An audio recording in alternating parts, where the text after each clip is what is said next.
রসুল মুহাম্মদ সাল্লাল্লাহু আলাইহি সাল্লামের আদর্শেই জান্নাত।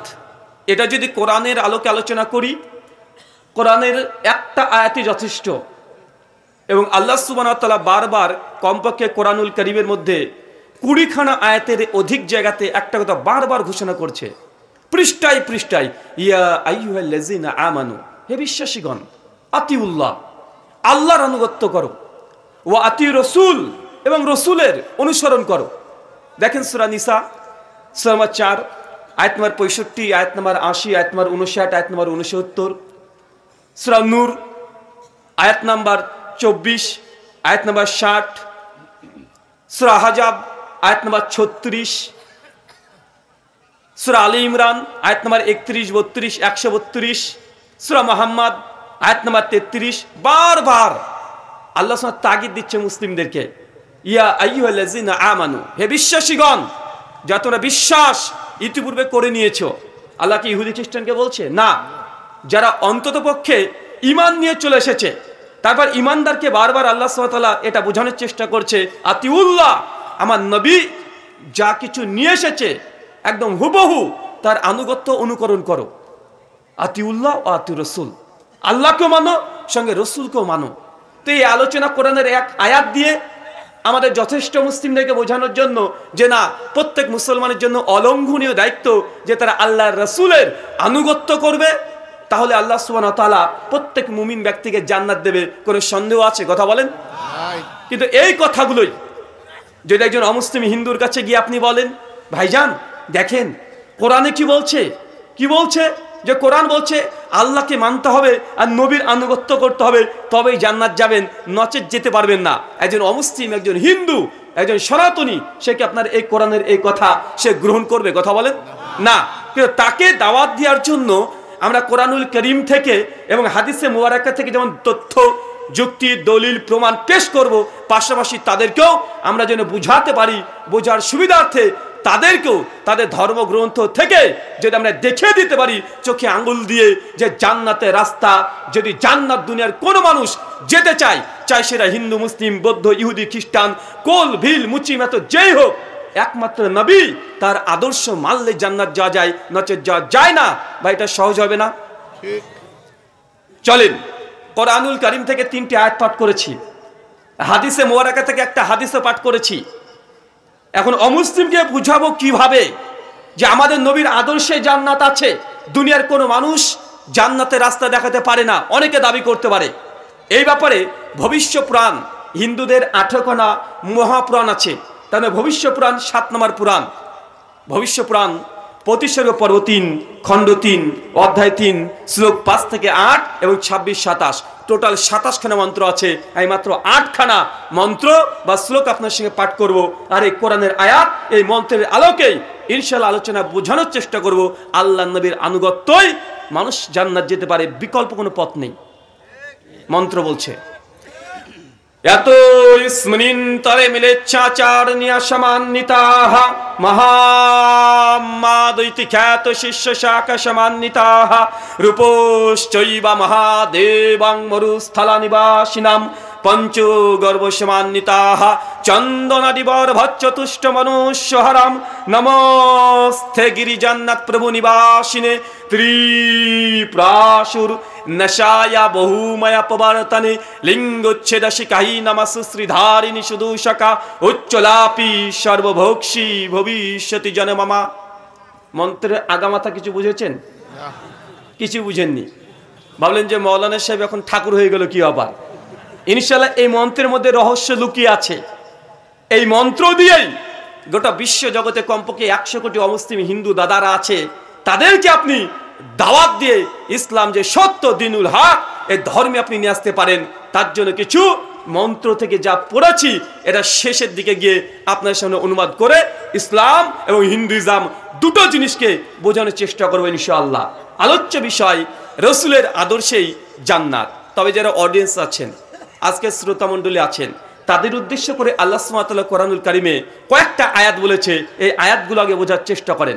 সূরাতুল জুমার সূরা নম্বর 39 আয়াত নম্বর 18 আল্লাহ বলছেন, আল্লাযীনা ইয়াসতামিউনাল কওল ফায়াত্তাবিউনা হাসানা উলাইকা আল্লাযীনা হাদাহুমুল্লাহ ওয়া উলাইকা হুম উলুল আলবাব, বাংলা মানে আল্লাযীনা ইয়াসতামিউনাল কল, যারা মনোযোগ সহকারে কথা শ্রবণ করে। আল্লাহ কি বললো বলেন তো, আরো জোরে বলেন, আল্লাযীনা ইয়াসতামিউনাল কল, যারা মনোযোগ সহকারে কথা শ্রবণ করে। কথা শোনার সময় যদি মন এদিক ওদিক চলে যায়, জোর করে মনটাকে এখানে বেঁধে রাখতে হবে। আশেপাশে মানুষের সঙ্গে কথা বলা যাবে না। কেনাকাটা যা হয়েছে সমস্ত ব্যস্ততাকে বন্ধ রেখে আলোচনাতে মনোযোগী হতে হবে। এটা আল্লাহর কোরআনের দাবি। বা আমরা কোরআন মানি কি মানি না, কথা বলেন। আল্লাহ সুবহানাহু ওয়া তাআলা বলছেন এটা আল্লাহর দাবি, আল্লাযীনা ইয়াসতামিউনাল কল, যারা মনোযোগ সহকারে কথা শ্রবণ করে। তারপরে কি করে, ফায়াত্তাবিউনা আহসানা, এই শোনার পরে যেটা সবচেয়ে উত্তম, আহসান, গুড, বেটার, বেস্ট, সবচেয়ে যেটা ভালো জিনিস, ভালো কথা আজ আলোচনা থেকে হবে। ফায়াত্তাবিউনা আহসানা, যারা অনুগত্য করবে, অনুসরণ করবে, গ্রহণ করে নিবে। আপনার বিরুদ্ধে হলেও যদি আহসান কোনো ভালো কথা পান, আপনাকে গ্রহণ করার মতো হৃদয়, মন সব খোলা রাখতে হবে। রাজি তো ইনশাআল্লাহ? যদি আপনার বিরুদ্ধে যায়, যদি আপনার বাবার বিরুদ্ধে চলে যায়, যদি প্রতিবেশীর বিরুদ্ধে চলে যায়, মানতে রাজি তো?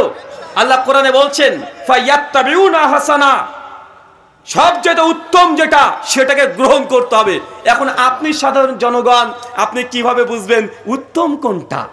আমি একটা গজল করব, এটাই কি উত্তম? আমি ভালো ভালো দু চারটে কথা বলবো, এটাই কি উত্তম? জি না। আমি যদি ব্যক্তিগত কোনো কথা বলি, আমার কথার 5 পয়সা মূল্য নেই। কিন্তু আমি যদি কোরআন বা হাদিস থেকে কথা বলি, এটাকে মানতে বাধ্য কি বাধ্য নয়? আল্লাহ বলছেন আহসানা, উত্তম জিনিস গ্রহণ করবে।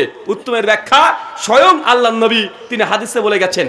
সহিহ মুসলিম হাদিস নাম্বার 850, আল্লাহ নবী বলছেন ফাইন্না খায়রাল হাদিসি কিতাবুল্লাহ, সবচাইতে উত্তম কথা, খায়রাল হাদিসি কিতাবুল্লাহ, সবচেয়ে উত্তম কথা কার? আল্লাহ সুবহানাহু ওয়া তাআলা।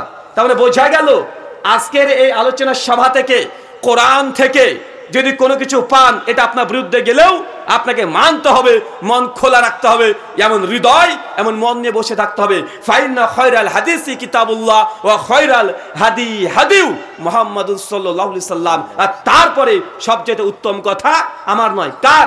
মুহাম্মদুর রাসূলুল্লাহ সাল্লাল্লাহু আলাইহি সাল্লামের। মানে কোরআন এবং হাদিসের যদি পক্ষে আপনার কোনো আমল মিলে যায়, আলহামদুলিল্লাহ। আর এমন কিছু কর্ম করছেন, এমন কিছু বিশ্বাস আছে যেটা কোরআন সুন্নাহর বিরুদ্ধে চলে গেছে, নবীর বিরুদ্ধে চলে গেছে, কোরআনের বিরুদ্ধে চলে গেছে, সেই আমলটা করাটা যাবে না। কথা কি বুঝতে পারছেন? আচ্ছা, কে কে বুঝতে পারছেন একটু হাত তোলেন তো। দেখেছেন হাত তুলেছে? কি প্রশ্ন করেছি? বললাম কে কে বুঝতে পারছেন না তারা হাত তোলেন। কার হাত তুলেছে দেখেছেন? বেশিরভাগ মানুষ হাত তুলে বসে আছে। কেন? হুজুরটা খারাপ জিনিসে হাত তুলতে বলবে না, এটা ধারণা হয়ে গেছে। এই যে আমি একটু আগে কোরআনে একটা পাঠ করলাম, কি সূরা জুমারের 39 নম্বর সূরার 8 নম্বর আয়াত, আল্লাযীনা ইয়াসতামিউনাল কল, মনোযোগ সহকারে কথা শুনেন। শুনেনি নি অর্ধেক? আমি অর্ধেক বলেছি তাই হাত তুলে বসে আছেন। আমল হলো? কথা বলেন। এতের উপর আমল করেছেন? দেখেন মুসলমান, এখনই কোরআনের আয়াত পাঠ করলাম, শেষ হয়নি এখনো পাঠ করা, তারপরে আমরা অর্ধেক শুনেই আমরা হাত তুলে বসে আছি। মনে রাখবেন, না জানার চাইতে ভুল জানা এটা অধিক বড় ভয়ঙ্কর ক্ষতি ডেকে আনে। না জানাটা অতটা ক্ষতি নয়, কিন্তু ভুল জানাটা এটা বেশি ক্ষতি। কি ক্ষতি নয়? কথা বলেন। একজন ব্যক্তি আল্লাহকেও সিজদা করে না, গায়রুল্লাহকে সিজদা করে না, মানুষকেও করে না, মাজারেও করে না। একজন ব্যক্তি কাউকে সিজদা করে না। আর একজন ব্যক্তি আছে, ও আল্লাহকেও সিজদা করে, দরগাকেও করে, দুর্গাকেও করে। এখন কোন ব্যক্তি ভালো বলেন তো? জি, একজন ব্যক্তি কাউকে সিজদা করে না, ও আল্লাহকেও করে না, দরগাকেও করে না, দুর্গাকেও করে না। আরেকজন আছে, ও আল্লাহকেও করে, দরগাকেও করে, দুর্গাকেও করে। এখন কোন ব্যক্তি ভালো? যে ব্যক্তি কাউকেও করে না। কেন?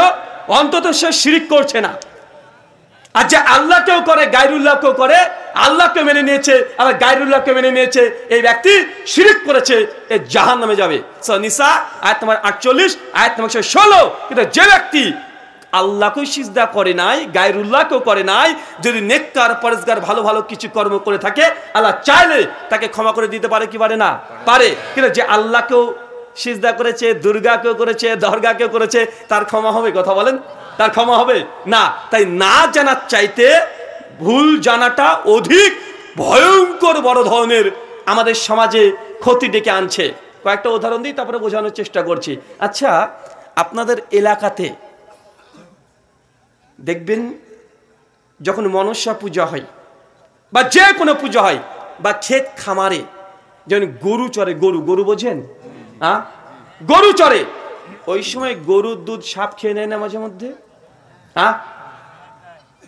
কি বল, কথা আসছে না তো? খাই তো। দেখেন মাশাআল্লাহ, গরুর দুধ সাপে খেয়ে নিচ্ছে। আবার সিনেমাতে তো দেখা যায় না ভাইজান? ওই যে কাউকে সাপে কেটেছে, সিনেমাতে দেখাচ্ছে যে তাকে সাপের সামনে একটা দুধ রেখে দিল, সাপে সে খেয়ে খুশি হয়ে গেল, তার বিষ টেনে নেপালে গেল। দেখা যায় না ভাইজান? জি, ও কি বলছে? সাপ দুধ খায় না। আচ্ছা, আপনি কি জানেন সাপ কেন সাপে 14 গোষ্ঠী দুধ খেতে পারবে না? কেন? সাপের শরীরে তার বায়োলজিক্যাল, তার শরীরে যে এনজাইম তৈরি হয়, সেই এনজাইম দিয়ে দুধকে হজম করা সম্ভব নয়। ওকে যদি জোর করে দুধ পান করে দেন, 2-4 ঘন্টা পরে ও মৃত্যুবরণ করবে। জোর করলেও সাপকে দুধ খাওয়াতে পারবেন না। ওই যে সিনেমাতে দেখি যে ওই যে না জানা, আগে বলেছি যে আপনাকে না জানার চাইতে জানবেন না এটা ভালো, কিন্তু ভুল জানা ব্যক্তিকে সংশোধন করা খুব কঠিন, অনেক বড় কঠিন। কিন্তু যা জানে না তাকে বোঝানো সহজ। দেখবেন আমাদের হুজুররা আছে, অনেক চাচার বয়সের মানুষরা আছেন যাদের সূরাতুল ফাতিহা ছোটবেলায় শিখেছিল, বাংলা উচ্চারণ পড়ে পড়ে এমন আজব আজব সূরা ফাতিহা ধরে শিখে নিয়েছে। এখন যদি পৃথিবীর সবচেয়ে বড় কারিকে যদি বসিয়ে দেওয়া হয়, ওই চাচাকে সূরাতুল ফাতিহা বিশুদ্ধ হয়ে শিক্ষানোর জন্য, চাচার 14 গোষ্ঠী পার হয়ে যাবে। পারবে না? পারবে? কথা বলেন। কিন্তু একজন জানেই না, ও সূরা ফাতিহা শিখেইনি, ওকে শেখান। ও যদি পড়তে নাও পারে, শুনে শুনে ও বিশুদ্ধ সূরাতুল ফাতিহা শিখতে পারবে কি পারবে না? পারবে। তাহলে বোঝা যাচ্ছে এটা যে না জানার চাইতে ভুল জানাটা এটা বেশি ক্ষতিকর। আমাদের সমাজে এরকম অনেকগুলোই আছে। আর একটা উদাহরণ দিই। আচ্ছা বলো তো 14 ফেব্রুয়ারি কি? আরে জোরে বল রে ভাই। ভালোবাসা দিবস। কি দিবস? ভালোবাসা দিবস। আচ্ছা, ভালোবাসা দিবস 14 ফেব্রুয়ারি। ভালোবাসা দিবসের ইংলিশ ট্রান্সলেশন করলে কি হবে? Valentine day. কোন ডিকশনারিতে রে ভাই পৃথিবীর? ভালোবাসা দিবস ইংলিশ করলে হয় কি? লাভ ডে। কি হয় বলেন? কি হয়? ভালোবাসা দিবস মানে কি? ইংলিশ লাভ ডে বা বিশ্ব ভালোবাসা দিবস, ইন্টারন্যাশনাল লাভ ডে। কিন্তু আপনার ভ্যালেন্টাইন ডে এর বাংলা অনুবাদ করছেন ভালোবাসা দিবস। কোথা থেকে? বুঝতে পারলাম না। ভ্যালেন্টাইন ডে এটার বাংলা অনুবাদ করছেন ভালোবাসা দিবস, কিন্তু আসলে ভালোবাসা দিবসের ইংরেজি করেন ভাবে লাভ ডে বা ওয়ার্ল্ড লাভ ডে বা ইন্টারন্যাশনাল লাভ ডে। এটাই তো হওয়ার কথা, তাই না ভাইজান?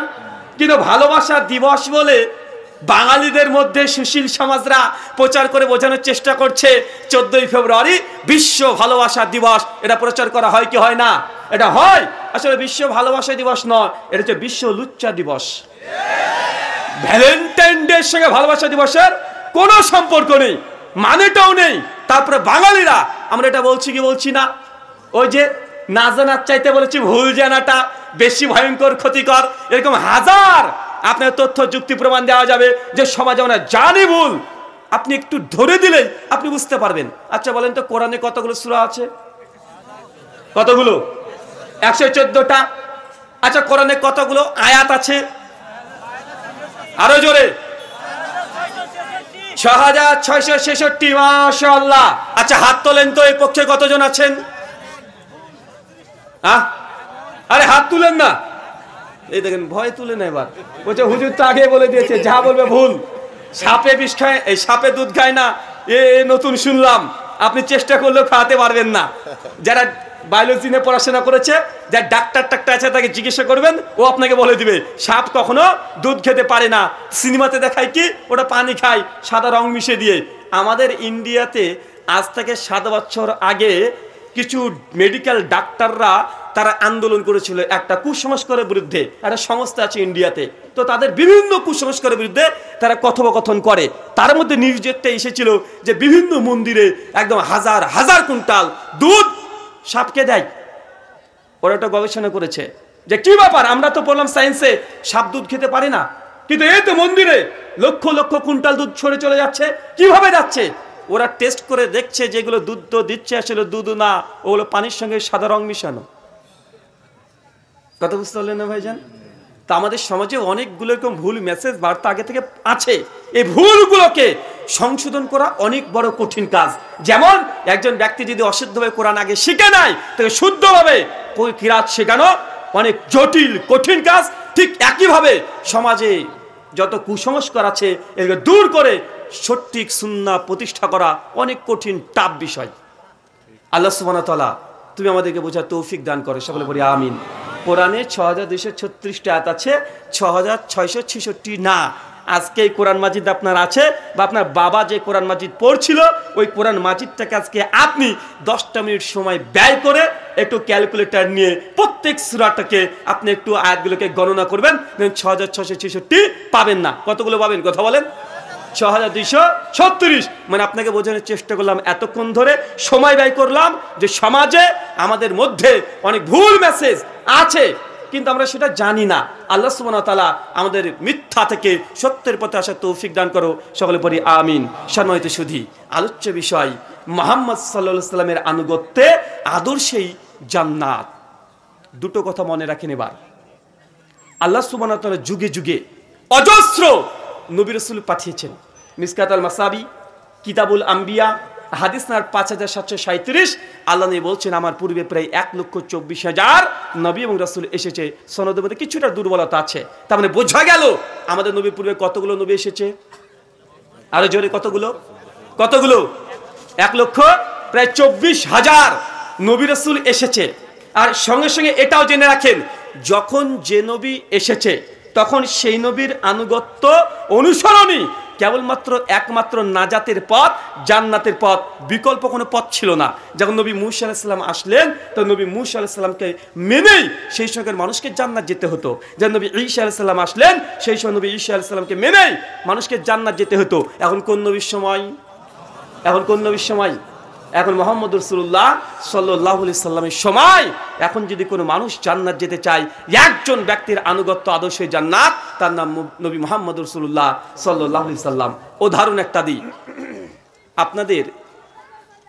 এর আগের প্রধানমন্ত্রী একজন ছিলেন, তার আগের একজন প্রধানমন্ত্রী ছিলেন, এখন আপনাদের অন্তর্বর্তী সরকার তিনি আছেন। এখন বাংলাদেশের কোনো ব্যক্তি যদি উঠে বলে যে আমি এই সরকারকে মানি না, ভাই সে ক্রাইম করলো না? ও যদি বলে পূর্বের সরকার যে আছে তাকে মানি, এটা ক্রাইম না? ক্রাইম। ঠিক একই ভাবে এখন কেউ যদি বলে যে আমরা মুহাম্মদ সাল্লাল্লাহু আলাইহি ওয়াসাল্লামের সময় বুঝলাম কিন্তু নবীকে মানি না, আমরা মানবো ঈসা নবীকে, ভাই সে গোমরা পথভ্রষ্ট না? অবশ্যই। কিছু সমাজে আছে না ভাইজান, অনেকে বলে, যেমন খ্রিস্টানদের মধ্যে আছে, তারা বলে আমরা যিশুকে মানি, আমরা ঈসাকে মানি, আমরা প্রফেট মুহাম্মদকে মানি না। আবার অনেকে বলে যে আমরা মুহাম্মদকে বিশ্বাস করি কিন্তু আমরা ঈসা নবীর উম্মত। ভাই সমাজে আছে না নাই? আছে না নাই? আছে। তার মানে বোঝা গেল যখন যে নবীর সময় তার আনুগত্য, তার আদর্শেই জান্নাত, এছাড়া কোনো দ্বিতীয় কোনো পথ বা রাস্তা নেই। আল্লাহ সুবহানাহু ওয়া তাআলা এই পয়েন্টটা বোঝার তৌফিক দান করো, সকলে পড়ি আমিন। আমি আস্তে আস্তে আপনার বোঝানোর চেষ্টা করছি, বুঝতে থাকেন। একটা একটা ধাপিতে উঠতে থাকলেই ইনশাআল্লাহ আপনি বুঝে নেবেন যে রাসূলের আদর্শ কত বড় মূল্যবান জিনিস। সহিহ বুখারী 1594 নম্বর হাদিস। ওমর ইবনুল খাত্তাব রাদিয়াল্লাহু তাআলা আনহু একদিন হাতে লাঠি নিয়েছেন। কি বলেন তো? লাঠি নিয়েছেন। লাঠি নিয়ে হাজরে আসওয়াদ বোঝেন? কাবা শরীফ আছে, তার পাশে হাজরে আসওয়াদ লাগানো আছে দেওয়ালে। আর ওমর ইবনুল খাত্তাব রাদিয়াল্লাহু তাআলা গিয়ে হাজরে আসওয়াদকে এইভাবে চুখাচ্ছে, এইভাবে তাকে ঠেকাচ্ছে। আর হাজরে আসওয়াদকে উল্লেখ করে বলছে যে হাজরে আসওয়াদ, তুই আমার কল্যাণও করতে পারিস না, আবার ক্ষতিও করতে পারিস না। তোকে যে চুম্বন দিলাম তুই ভাবিস না তোর সম্মানের জন্য, তোকে এই জন্য চুম্বন দিয়েছি যে আমার নবী মুহাম্মদ রাসূলুল্লাহ সাল্লাল্লাহু আলাইহি সাল্লাম তিনি চুম্বন করেছেন, এই জন্য তোকে আমি চুম্বন দিলাম। তুই আমার কল্যাণও করতে পারিস না, ভালোই করতে পারিস না। মানে সাহাবীদের মধ্যে নবীকে মানার জজবা দেখেছেন। সহিহ বুখারী হাদিস না 2552। আল্লাহ নবী বলছেন, আনাস বিন মালিক রাদিয়াল্লাহু তাআলা আনহু রাসূলের প্রায় 10 থেকে 12 বছর খাদেম ছিলেন। আনাস বিন মালিক বলছেন, একদিন রাসূল সাল্লাল্লাহু আলাইহি ওয়াসাল্লামের সঙ্গে একটা দাওয়াত পেলাম।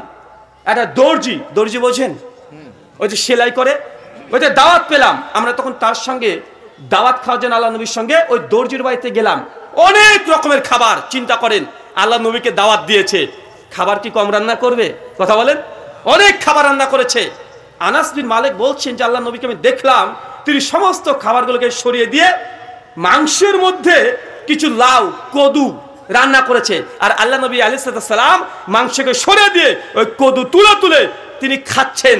আমি আনাস বিন মালিক সেটা দেখে আমি ওই পাত্রে চুবিয়ে আমি মাংস সরিয়ে দিয়ে আমি লাউ টুকরাকে আমি খাচ্ছিলাম। সেই দিন থেকে সবচেয়ে প্রিয় খাবার আমার লাউ। এটা কার কথা বলেন তো ভাইজান? আনাস বিন মালিকের কথা। আমার প্রশ্ন, আল্লাহ নবীকে সাহাবীরা এত ভাবে আনুগত্য করত, অনুসরণ করত, কে কি খাবেটা তার নিজস্ব পার্সোনাল ম্যাটার। যতক্ষণ না নবী হারাম করছে, যে কোনো খাবার আপনার রুচিতে লাউ ভালো লাগতেও পারে, খারাপও লাগতে পারে, কিন্তু আনাস বিন মালিক বলছে আমি আমার নবীকে দেখেছি তিনি লাউ খেতে, কদু খেতে, সেই দিন থেকে আমি লাউ এই খাবারকে সব চাইতে আমি স্পেশাল ভাবে আমার জন্য গ্রহণ করে নিয়েছি। এরকম আনুগত্য করা যাবে? করা যাবে তো ইনশাআল্লাহ। নবী যতটুক দিয়েছে আমরা ততটুকু খুশি থাকবো তো ইনশাআল্লাহ। নবী যা দেয় নাই, যতই ভালো হোক না কেন, যতই সেটা ভালো হোক না কেন, ভালো মনে হতে পারে, সোনার চাইতে সিটি গোল্ড দেখতে ভালো কি ভালো নয়? সোনার চাইতে সিটি গোল্ড এটা অনেক দর্শনধারী হয় কি হয় না? হয়, কিন্তু সোনা সোনাই, আর সিটি গোল্ড। তার মানে আপনাকে আগে থেকে হৃদয়কে ক্লিয়ার রাখেন যে আমার নবী যা দিয়েছে এতটুকুই খুশি থাকতে হবে। অতিরিক্ত কোনো কিছু যদি করি এটা কল্যাণ আনতে পারে না, বরং এটা ক্ষতি হতে পারে। একটা উদাহরণ দিলেই আপনি বুঝতে পারবেন। ভাই বলেন তো, প্রতিদিন আপনারা কত রাকাত নামাজ পড়েন? ফরজ আরো জোরে 17 রাকাত। চাচা শুক্রবারে কত রাকাত? হ্যাঁ, 2 রাকাত। তো টোটাল কত হলো শুক্রবারের দিন? 15 রাকাত। এখন কোন ব্যক্তি যদি বলে ভাইজান নামাজ পড়া তো ভালো কাজ, কে একজন বলল যে নামাজ পড়া তো ভালো কাজ, চলেন আজকে জুমার দিন আমরা 2 রাকাত নয় 4 রাকাত নামাজ পড়াবো।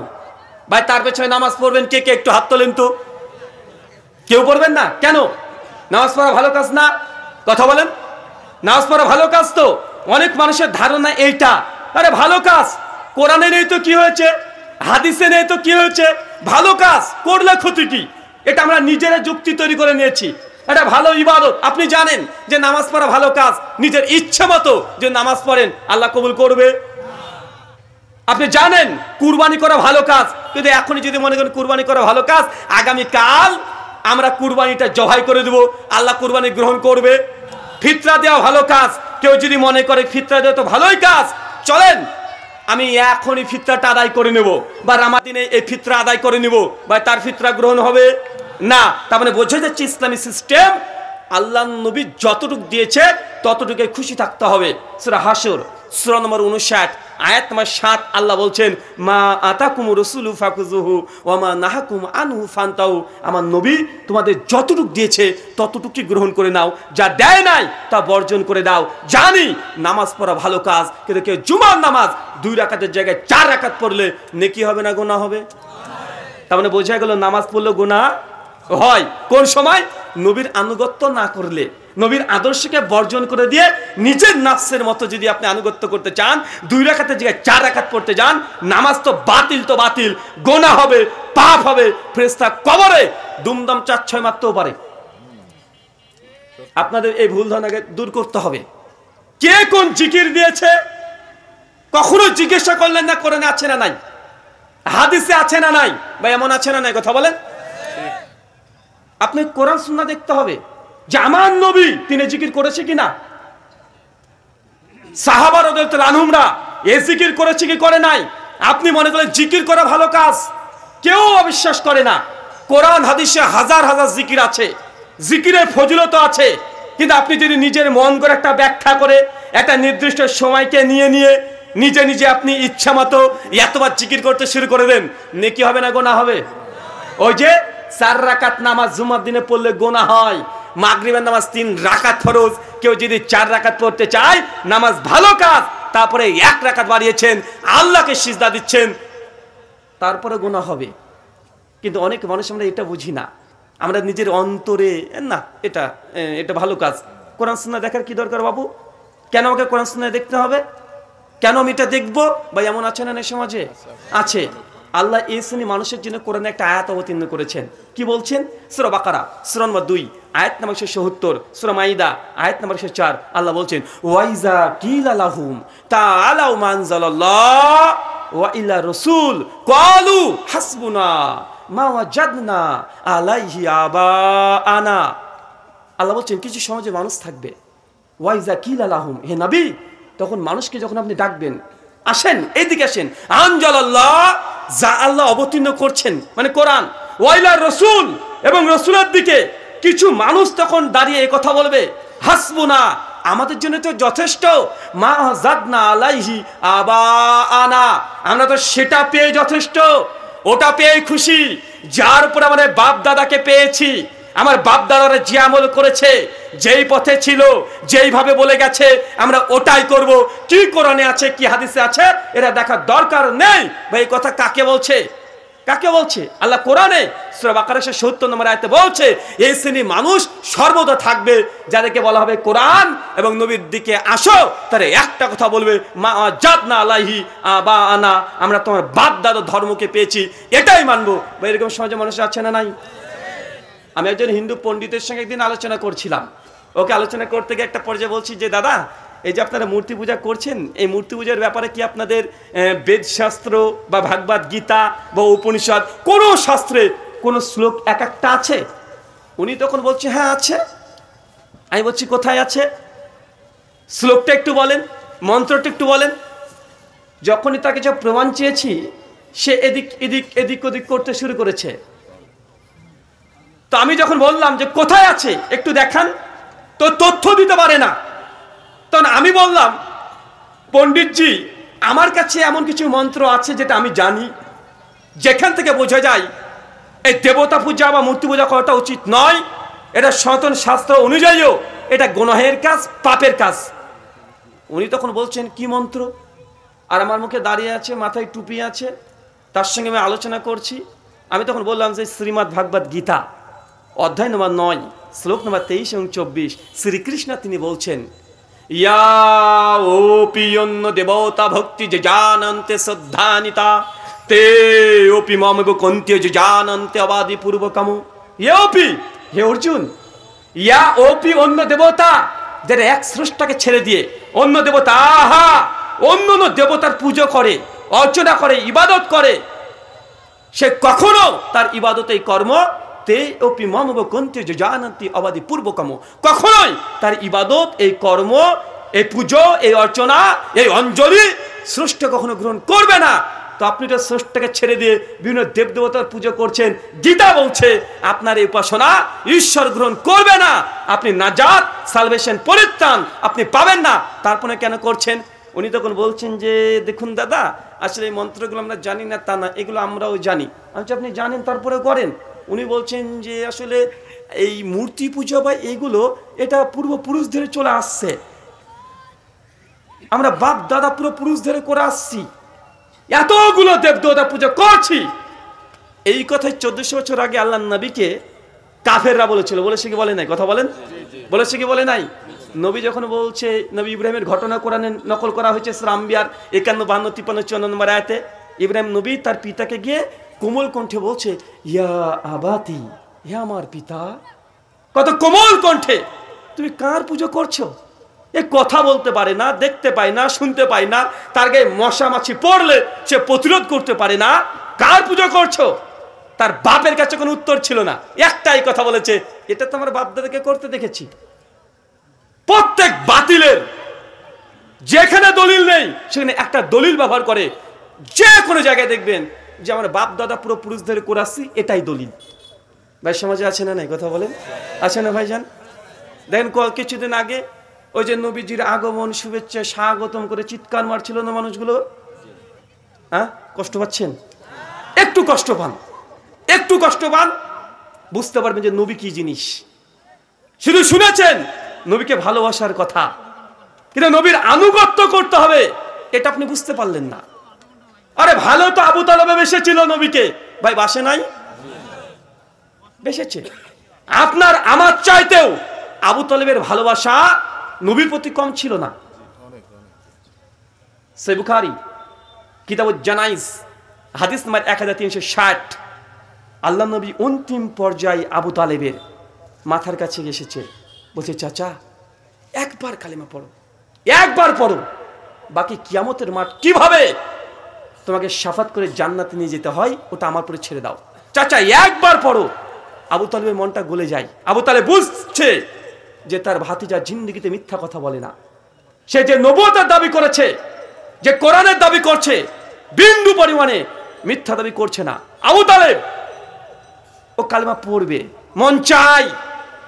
পাশে আছে উদবা, সাইবা, আবু জাহেল, আবু লাহাব, এসে বলছে কি গো আবু তালেব, কথা বুঝতেলেন? কি গো তোমার বাপ আব্দুল মুত্তালিবের ধর্ম ত্যাগ করে দিয়ে এই মুহাম্মদ যে আমাদের খেয়ে পড়ে মানুষ হয়েছে, যার বাপ ছিল না, আমরা খাওয়ালাম, আমরাই পড়ালাম, তুমি তার নিয়ে এসে ধর্ম গ্রহণ করে নিবে, বাপদাদা ধর্মকে ত্যাগ করে দিবে? যখন এই কথা বলে আবু জাহেল, আবু লাহাব, বড় বড় শয়তানের অলিগুলো, এর কার অলি? কার অলি? শয়তানের অলি। আবু তালেবের তখন মনটা আবার উল্টো হয়ে যায়, আর কালেমা পড়ে না। এই করতে করতে আবু তালেব দুনিয়া থেকে বিদায় নিয়েছে। আবু তালেবের নবীর প্রতি ভালোবাসার বিন্দু পরিমাণে, সরিষার দানা পরিমাণে কোনো খুঁত ছিল না। আল্লাহ নবী যখন নবুয়তের প্রথম জীবন সব চাইতে কঠিন পর্যায়, যখন প্রথম নবুয়তের দাবি করেছে, সমস্ত কাফেররা আল্লাহ নবীর বিরুদ্ধে চলে এসেছে। সেই সময় আবু বকর, সেই সময় উমর ছিল না, ওসমান ছিল না, আলী বিন আবি তালেব ছিল না, কোন সাহাবী নেই। আল্লাহ নবী একাই হেরা গুহায় যখন প্রথম ওহী পায়, সেই সময় আল্লাহ নবীর প্রতি কাফেররা সবচেয়ে বেশি চড়াও হয়েছিল। আবু তালেব পাহাড়ের মতো দাঁড়িয়েছে, খবরদার আমার ভাতিজাকে কিছু বলবে না, আমি তাকে বুঝাচ্ছি। ভাই এই হাদিস জানেন না? এই ইতিহাস জানেন না? সেই সময় পাঁচির মতো কে দাঁড়িয়েছিল? দুইজন, এক আবু তালেব, একজন খাদিজা রাদিয়াল্লাহু তাআলা আনহা, দুইজন আল্লাহ নবীকে প্রোটেকশন দিয়েছে, গায়ে একটা আঁচড় দিতে দেয় নাই। এ হচ্ছে আবু তালেব। কিন্তু আল্লাহ নবীর এই জবান দিয়ে তিনি কি বলছেন জানেন? সে মুসলিম কিতাবুল ঈমান বাব শাফাতুন নবী হাদিস নাম্বার 398, আল্লাহ নবী বলছেন যে আমার চাচাকে জাহান্নামে নিক্ষেপ করা হবে, তাকে জাহান্নামের আযাব দেওয়া হবে। শুধু পার্থক্য এতটাই, তার পায়ের নিচে জাহান্নামের আঙ্গার পাথর রাখা হবে, দাও দাও করে জ্বলবে, আর আমার চাচার এই মগজ টকবক করে ফুটবে। এটা হচ্ছে আবু তালেব। জাহান্নামী সব চাইতে যে ব্যক্তি নিচু শাস্তি হবে, কম শাস্তি হবে। নবীর চাচা যে নবীকে সবচেয়ে ভালোবাসতো, তারও শাস্তি। নবীকে ভালোবাসার পরেও জাহান্নাম থেকে নিরাপদ থাকতে পেরেছে? কিন্তু আমাদের কি 350 জর্দা দিয়ে পান খেয়ে 3 তলা টুপি পরে দিয়ে গোড়াল নিচে কাপড় দিয়ে নবীজির আগমন শুভেচ্ছা স্বাগতম করে চিৎকার মারছি।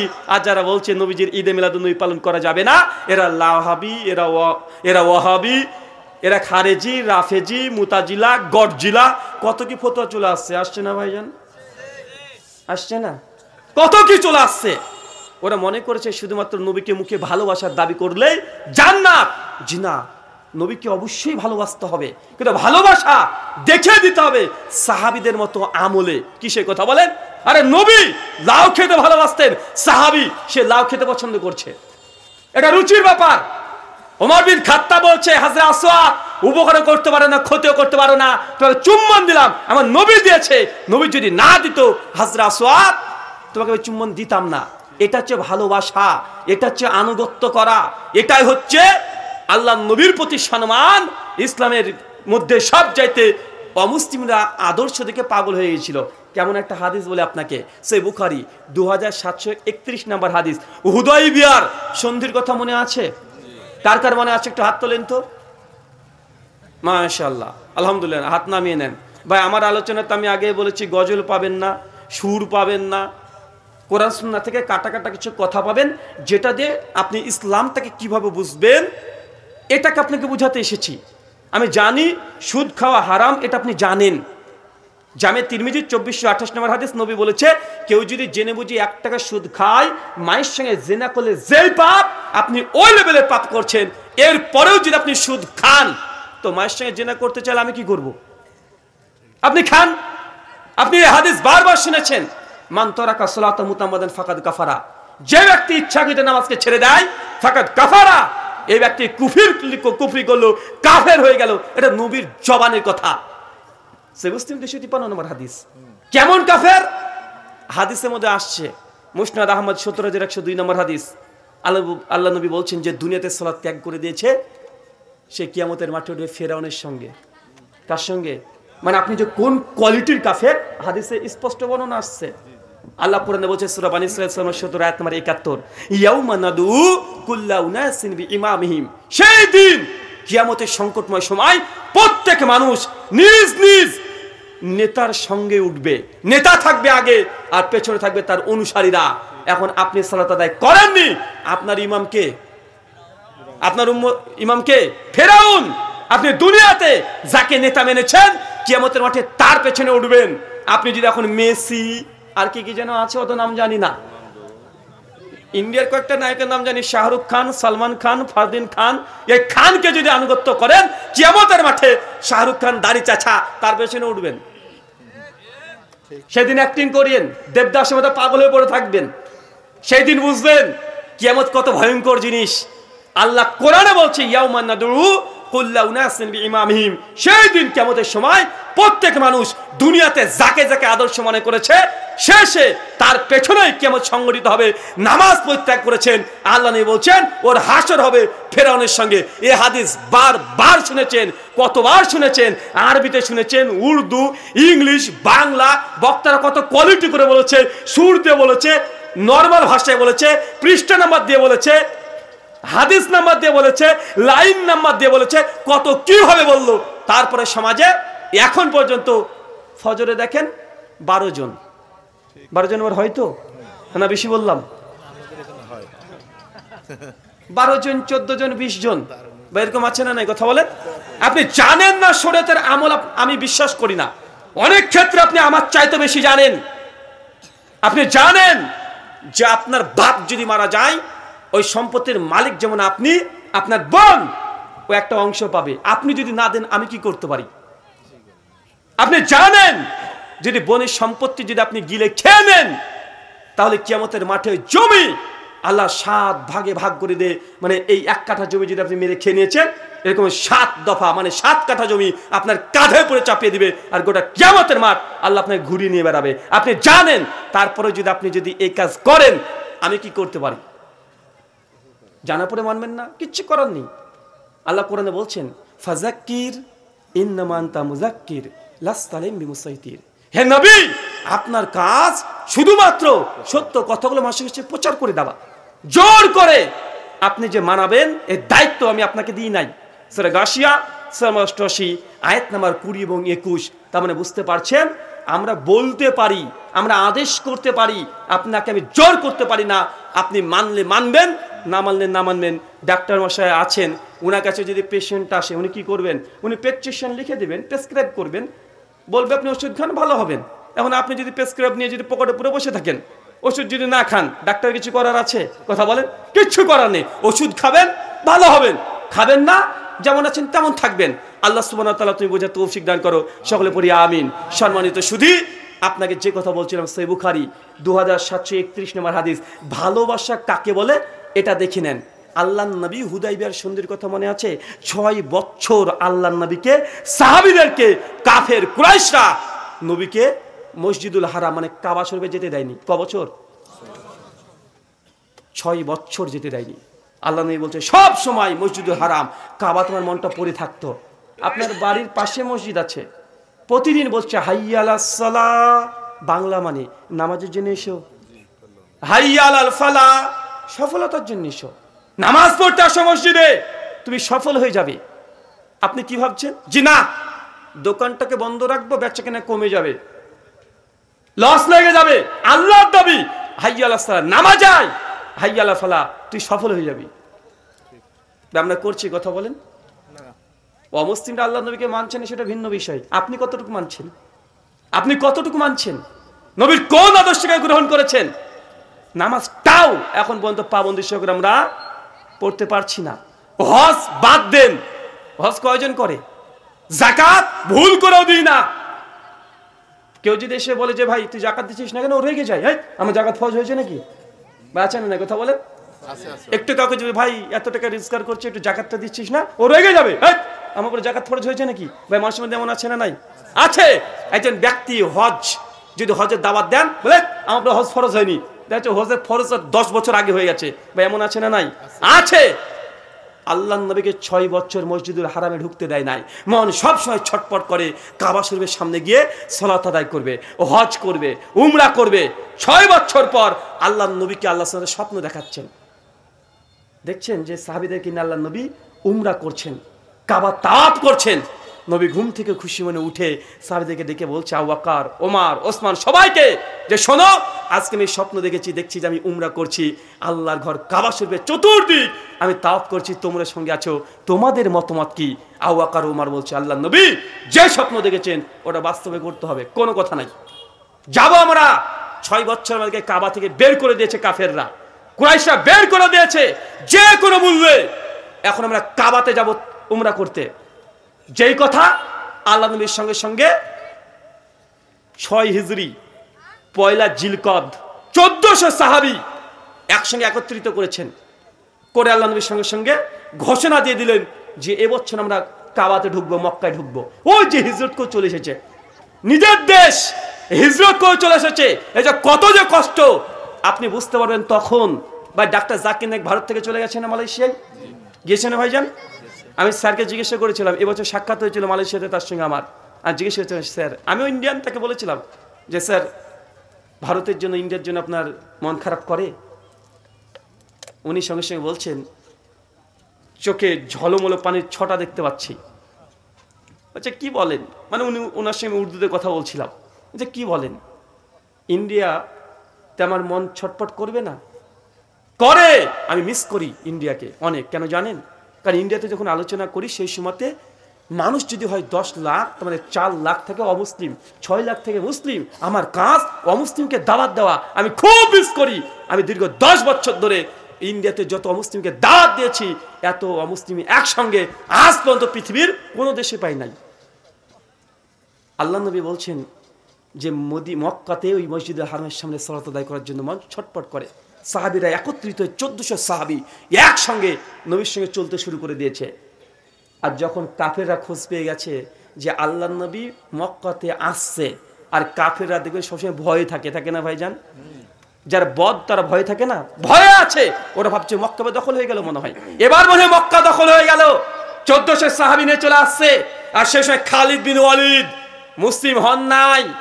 খালিদ বিন ওয়ালিদকে সঙ্গে কুরাইশের নেতারা পাঠিয়ে দিল, যাও তুই 200 উট নিয়ে, মুসলিমরা আসছে মাঝখানে তাকে আক্রমণ করবে। খালিদ বিন ওয়ালিদ তিনিও চলে আসছেন, প্রায় মক্কার কাবা থেকে 64 কিলোমিটার চলে এসেছেন। আর আল্লাহ নবীর আছেন প্রায় 80 কিলোমিটার দূরে।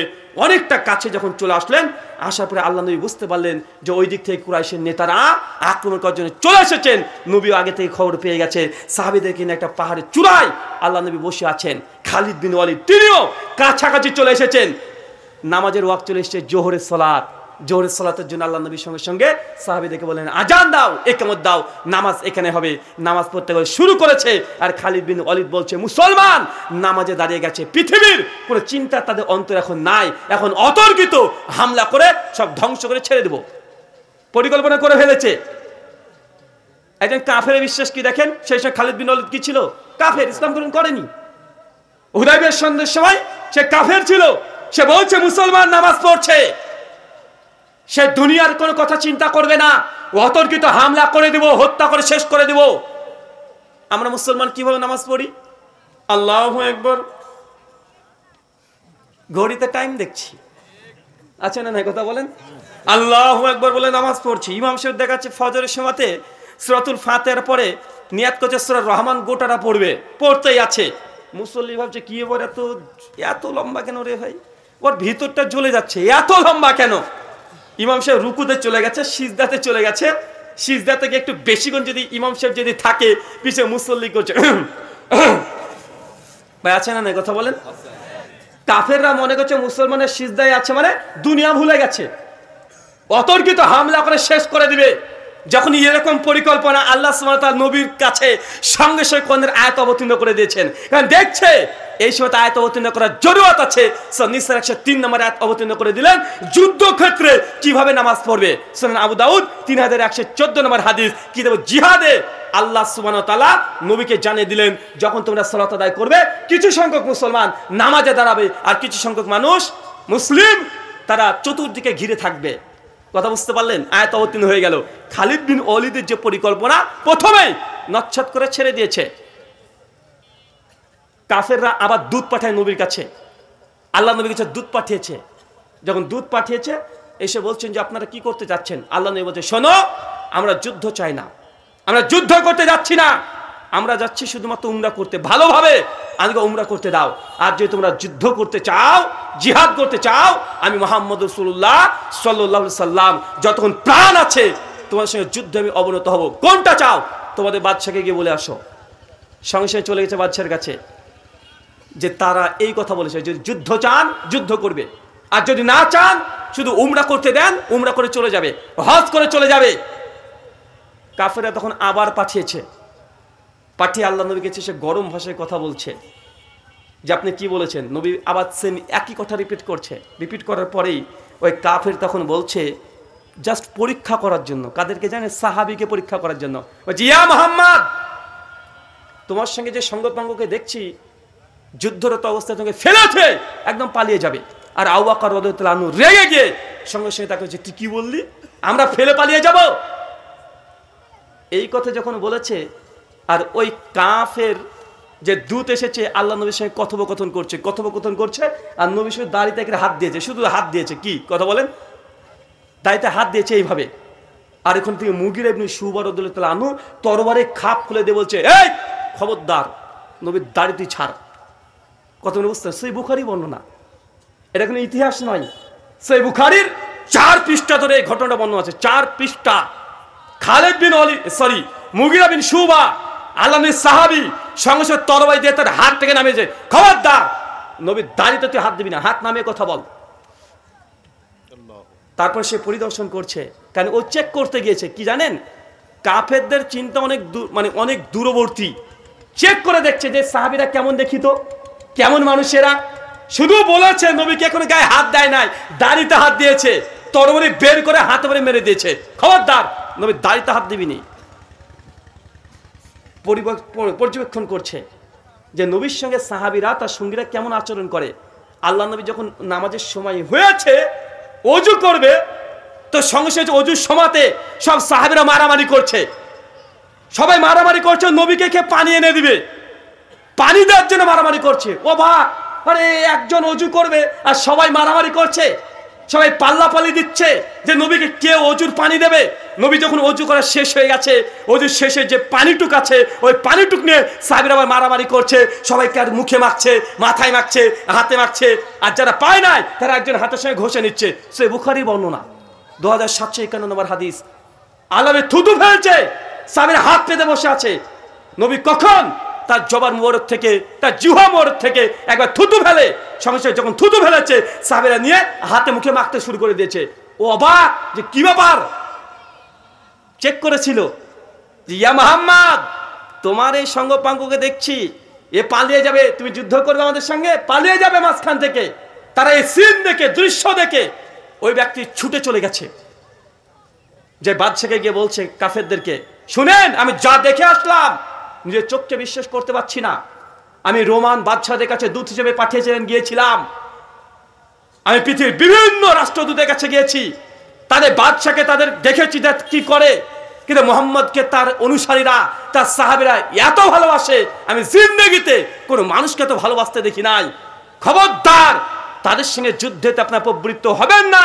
মুহাম্মদ যেটা বলেছে যে সন্ধি করে নেন, শুধু উমরা করে চলে যাবে, আপনারা মেনে নেন। কথা কি বুঝতে পারলেন? শুধু ভালোবাসা দেখে কাফেররা ভীত কম্পিত হয়ে গেছে, ভালোবাসা দেখে। আজকে মুসলমানদের অবস্থা দেখেন, ভালোবাসা আছে? নবীর প্রতি শুধু ভালোবাসা। 12 রবিউল আউয়াল বছরে একদিন নবীকে ভালোবাসবো, তারপর আর কোনো কিছু নাই। এখনো হাজার হাজার মানুষ আছে দাড়ি চেষে ঘুরে বেড়াচ্ছে, আছে না নাই? কথা বলেন, আছে না নাই? আল্লাহ সুবহানাহু কোরআনুল কারিমে বলছেন, সূরা নূর সূরা নম্বর 63 সূরা নম্বর 24 আয়াত নম্বর 63, আল্লাযীনা ইউখালিফুনা আন আমরি, যারা নবীর আদেশকে লঙ্ঘন করেছে, আন তুসিবাহুম ফিতনা, আমি ওই মানুষগুলোকে ফিতনা দিয়ে জর্জরিত করে দিব। আল্লাহ কোরআনে বলছে যে নবীর বিরুদ্ধে আচরণ করেছে, নবীকে মানে নাই, নবী বলেছে এই কাজ ও করে নাই, আল্লাহ বলছেন আন তুসিবাহুম ফিতনা, আমি দুনিয়াতে ওই মানুষগুলোকে ফিতনা দিয়ে জর্জরিত করে দেব। মুসলমান এখন জর্জরিত আছে না নাই? এটা আল্লাহর কোরআনের আয়াত, আল্লাযীনা ইউখালিফুনা আন আমরিহি আন তুসিবাহুম ফিতনা, যারা নবীর বিরুদ্ধে আচরণ করবে আমি দুনিয়াতে তাদেরকে ফিতনা দিয়ে জর্জরিত করে দেব। মুসলমান নবীকে শুধু মানি মুখে বলে, কিন্তু আনুগত্য আদর্শতে 5 আনা সে আনুগত্য করে না। দুনিয়াতে আল্লাহ সুবহানাহু ওয়া তাআলা মুসলমানের উপরে ফিতনা দিয়েছে, দুনিয়াবি ফিতনা। আপনি আছেন, দেখেন দেখেন বাংলাদেশ আছে, পাশে আমার ভারত আছে, ওইদিকে পাকিস্তান, আফগানিস্তান। আজ থেকে 150 বছর আগেকার ইতিহাস দেখেন, একটাই দেশ ছিল, ছিল না ভাইজান?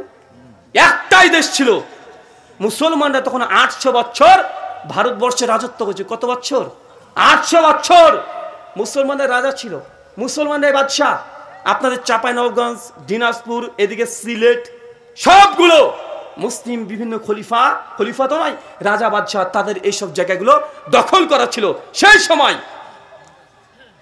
দেখেন মুসলমানরা সেই সময় কি করলো? নবীর আদর্শকে গ্রহণ করেছে। অনেকে বলছে ভাই ইসলাম প্রতিষ্ঠা করতে হবে, ভালো কথা, আলহামদুলিল্লাহ। আমার মনের একটা বারবার প্রশ্ন আসে, এই সময় আমরা ছিলাম না ভাইজান? ক্ষমতায় ছিলাম না? কিন্তু আল্লাহ সুবহানাহু ওয়া তাআলা আমাদের এই ক্ষমতা কেন তিনি কেড়ে নিলেন? কেন তিনি খ্রিস্টানদের হাতে দিয়ে দিলেন 190 বছর, মানে ব্রিটিশ? তাদের পরে পেয়ে গেল অমুসলিমরা। পেয়েছে কি পাই না? কথা বলেন। হিন্দুদের হাতে এখন ক্ষমতা আছে। 70 বছর ধরে আমরা 800 বছর শাসন করলাম, কেন আল্লাহ সুবহানাহু ওয়া তাআলা আমাদের ক্ষমতা কাফেরদের হাতে দিয়ে দিল? কেন? কারণ কি?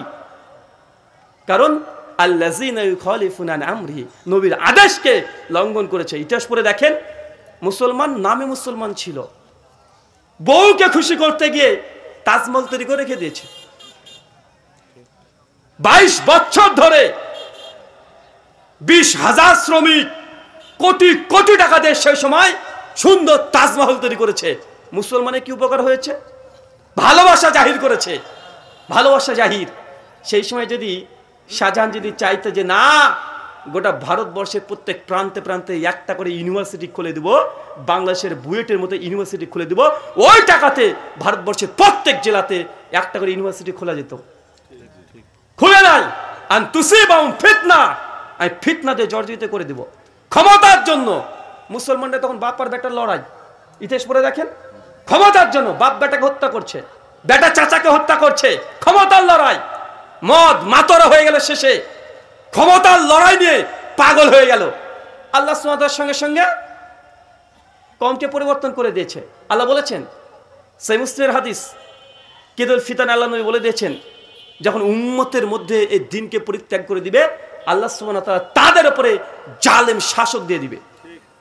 জালেম শাসক, এটা উম্মার জন্য কি কথা বলেন?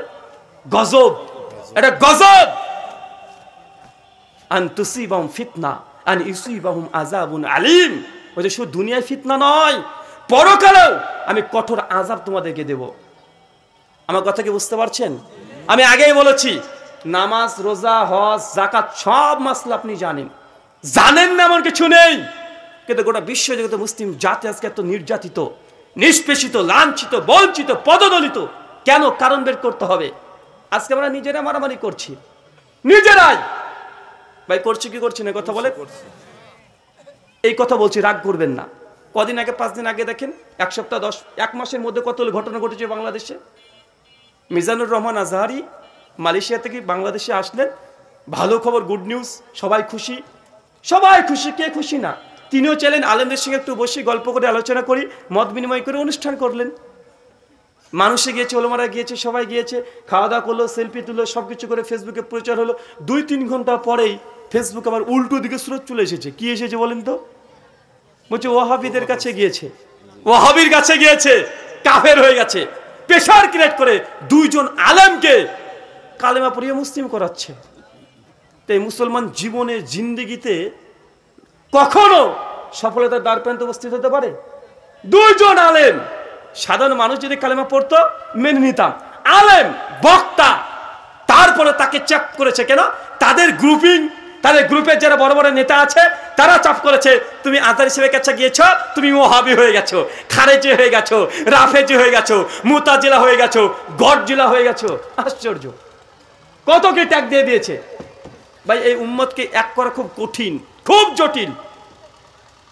আমি এই জন্য বলেছিলাম উম্মতকে যদি একত্রিত করতে হয় প্রত্যেক জায়গা থেকে একটা ফতোয়া নিয়ে আসতে হবে, প্রত্যেক জায়গাতে। আরেকটা কথা বলিনি, রাগ করবেন না, নিজের আত্মসমালোচনা না করলে এই বর্তমান বাংলাদেশের যে প্রেক্ষাপট এটা এখনো স্বাভাবিক না, আরো ভালো হতে হবে। এখনো কমপ্লিট না, কমপ্লিট কথা বলেন 50% গিয়েছেন, এখনো 50% আছে। যে কষ্ট তরুণ যুবকরা করেছে, ছাত্ররা, আরেকটু চেষ্টা করলে ইনশাআল্লাহ, আরেকটু যদি চেষ্টা করে তাকওয়া যদি আরেকটু যদি লেভেল উঁচু হয়ে যায় ইনশাআল্লাহ, ইনশাআল্লাহ অচিরেই বাংলাদেশ একদম ইসলামী পতাকা উড্ডীন হবে ইনশাআল্লাহ। ইনশাআল্লাহ ছাত্ররাই পারবে, ইনশাআল্লাহ ছাত্ররাই করে দেখাবে। শুধু তাদের জজবা থাকতে হবে। যা করছি ইন্না সলাতি ওয়া নুসুকি ওয়া মাহিয়া ওয়া মামাতি, আমার ইন্না সলাতি, আমার সালাত, ওয়া নুসুকি, আমার কুরবানি, আমার জীবন মরণ সবকিছু আল্লাহকে খুশি করার জন্য।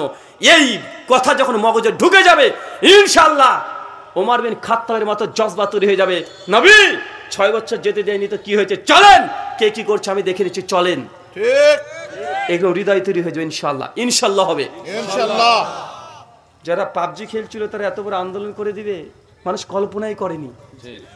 দেখেন এতজন আছে কল্পনা করে পাবজি খেল নিয়ে ব্যস্ত, গার্লফ্রেন্ড নিয়ে ব্যস্ত, তারা যে এত বড় একটা কিছু করে দিবে দুনিয়ার ইতিহাসে এরকম পাওয়া খুব দুষ্কর আছে। কেন? যুবক, তরুণরা হচ্ছে আগ্নেয় অস্ত্রের মতো, যদি কল্যাণ কাজে ব্যবহার করেন ইনশাআল্লাহ সফল। কিন্তু এই তরুণদেরকে যদি খারাপ কাজে ব্যবহার করে যদি হিরোশিমা নাগাসাকি শহরের মধ্যে ধ্বংস করে দিতে চান, ধ্বংস হয়ে যাবে। কিন্তু আলহামদুলিল্লাহ তরুণরা এখন অনেক বুদ্ধিমান, অনেক বুদ্ধিমান, তারা অন্তত এখন কোনটা ঠিক কোনটা বেঠিক এটা বুঝতে শিখেছে। আর একটু যদি অ্যাঙ্গেলটা ঘুরে যায় ইনশাআল্লাহ, ইনশাআল্লাহ গোটা বাংলাদেশ যে জন্য আলাদা হয়েছিল ওই স্বপ্ন পূরণ হয়ে যাবে ইনশাআল্লাহ, ইনশাআল্লাহ। বাংলাদেশ কেন হয়েছিল? কেন হয়েছিল? সেকুলার হওয়ার জন্য নাকি? না, ধর্মের জন্য, ধর্মের জন্য ভাগ হয়েছে ইনশাআল্লাহ। এই স্বপ্ন 50-60 বছরের মধ্যে ইনশাআল্লাহ পূরণ হয়নি, আর একটু চেষ্টা করলে হয়ে যাবে ইনশাআল্লাহ। আল্লাহ তুমি কবুল করো, আমিন আমিন আমিন। আমরা চাই, আল্লাহ নবী বলছেন, আল্লাহ কোরআনে বলছেন তুসিবাহুম ফিতনা, যখন নবীর আদর্শকে কেউ যদি অমান্য করে, ইনকার করে দেয়, মুখ ফিরিয়ে নেয়, আনতুসিবাহুম ফিতনা, আমি এই দুনিয়াতে ফিতনা দিয়ে জর্জরিত করে দিব। আপনার পরিবারকে নিয়ে বলি, দেখেন, আচ্ছা কিছুদিন আগে রিপোর্ট দেখলাম আমাদের এই সাবকন্টিনেন্ট বার্রে সাগির, ভারত বাংলাদেশ পাকিস্তানের রিপোর্ট হচ্ছে এইটা, শতকরা 53% পরিবারে বিবাহিতদের মধ্যে পরকীয়া হয়। কি হয় বলেন তো ভাইজান? পরকীয়া বুঝেন? পরকীয়া মানে কি বলেন তো? আপনার বউ প্রেম করছে, বাংলা ভাষা একদম, আপনার বউ কি করছে? প্রেম করছে। আপনি দোকানে বাচ্চা কেন করছেন, আপনার বউ অন্য কারোর সঙ্গে ভিডিও কলে ছবি দেখছে, ভিডিও করছে, সম্ভব হলে ওটা শরীর উলঙ্গ দেখিয়ে দিচ্ছে, এটাকে বলা হয় পরকীয়া। বুঝতে পারলেন না ভাইজান? কত পার্সেন্ট? 53%। তো তাদের সব 53% যেসব নারীরা ছিল তাদের কাছে একটা সার্ভে করা হয়েছে যে আপনার বিয়ের পরে স্বামী আছে, বাচ্চা আছে, কেন পরকীয়া করেন? তো সঙ্গে সঙ্গে মেয়েদের 53% মেয়েদের মধ্যে সিংহভাগ অ্যান্সার করেছে দুটো অপরাধ। কি? আমার স্বামী আমাকে সময় দেয় না। কি দেয় না? আরো জোরে বলেন, সময় দেয় না।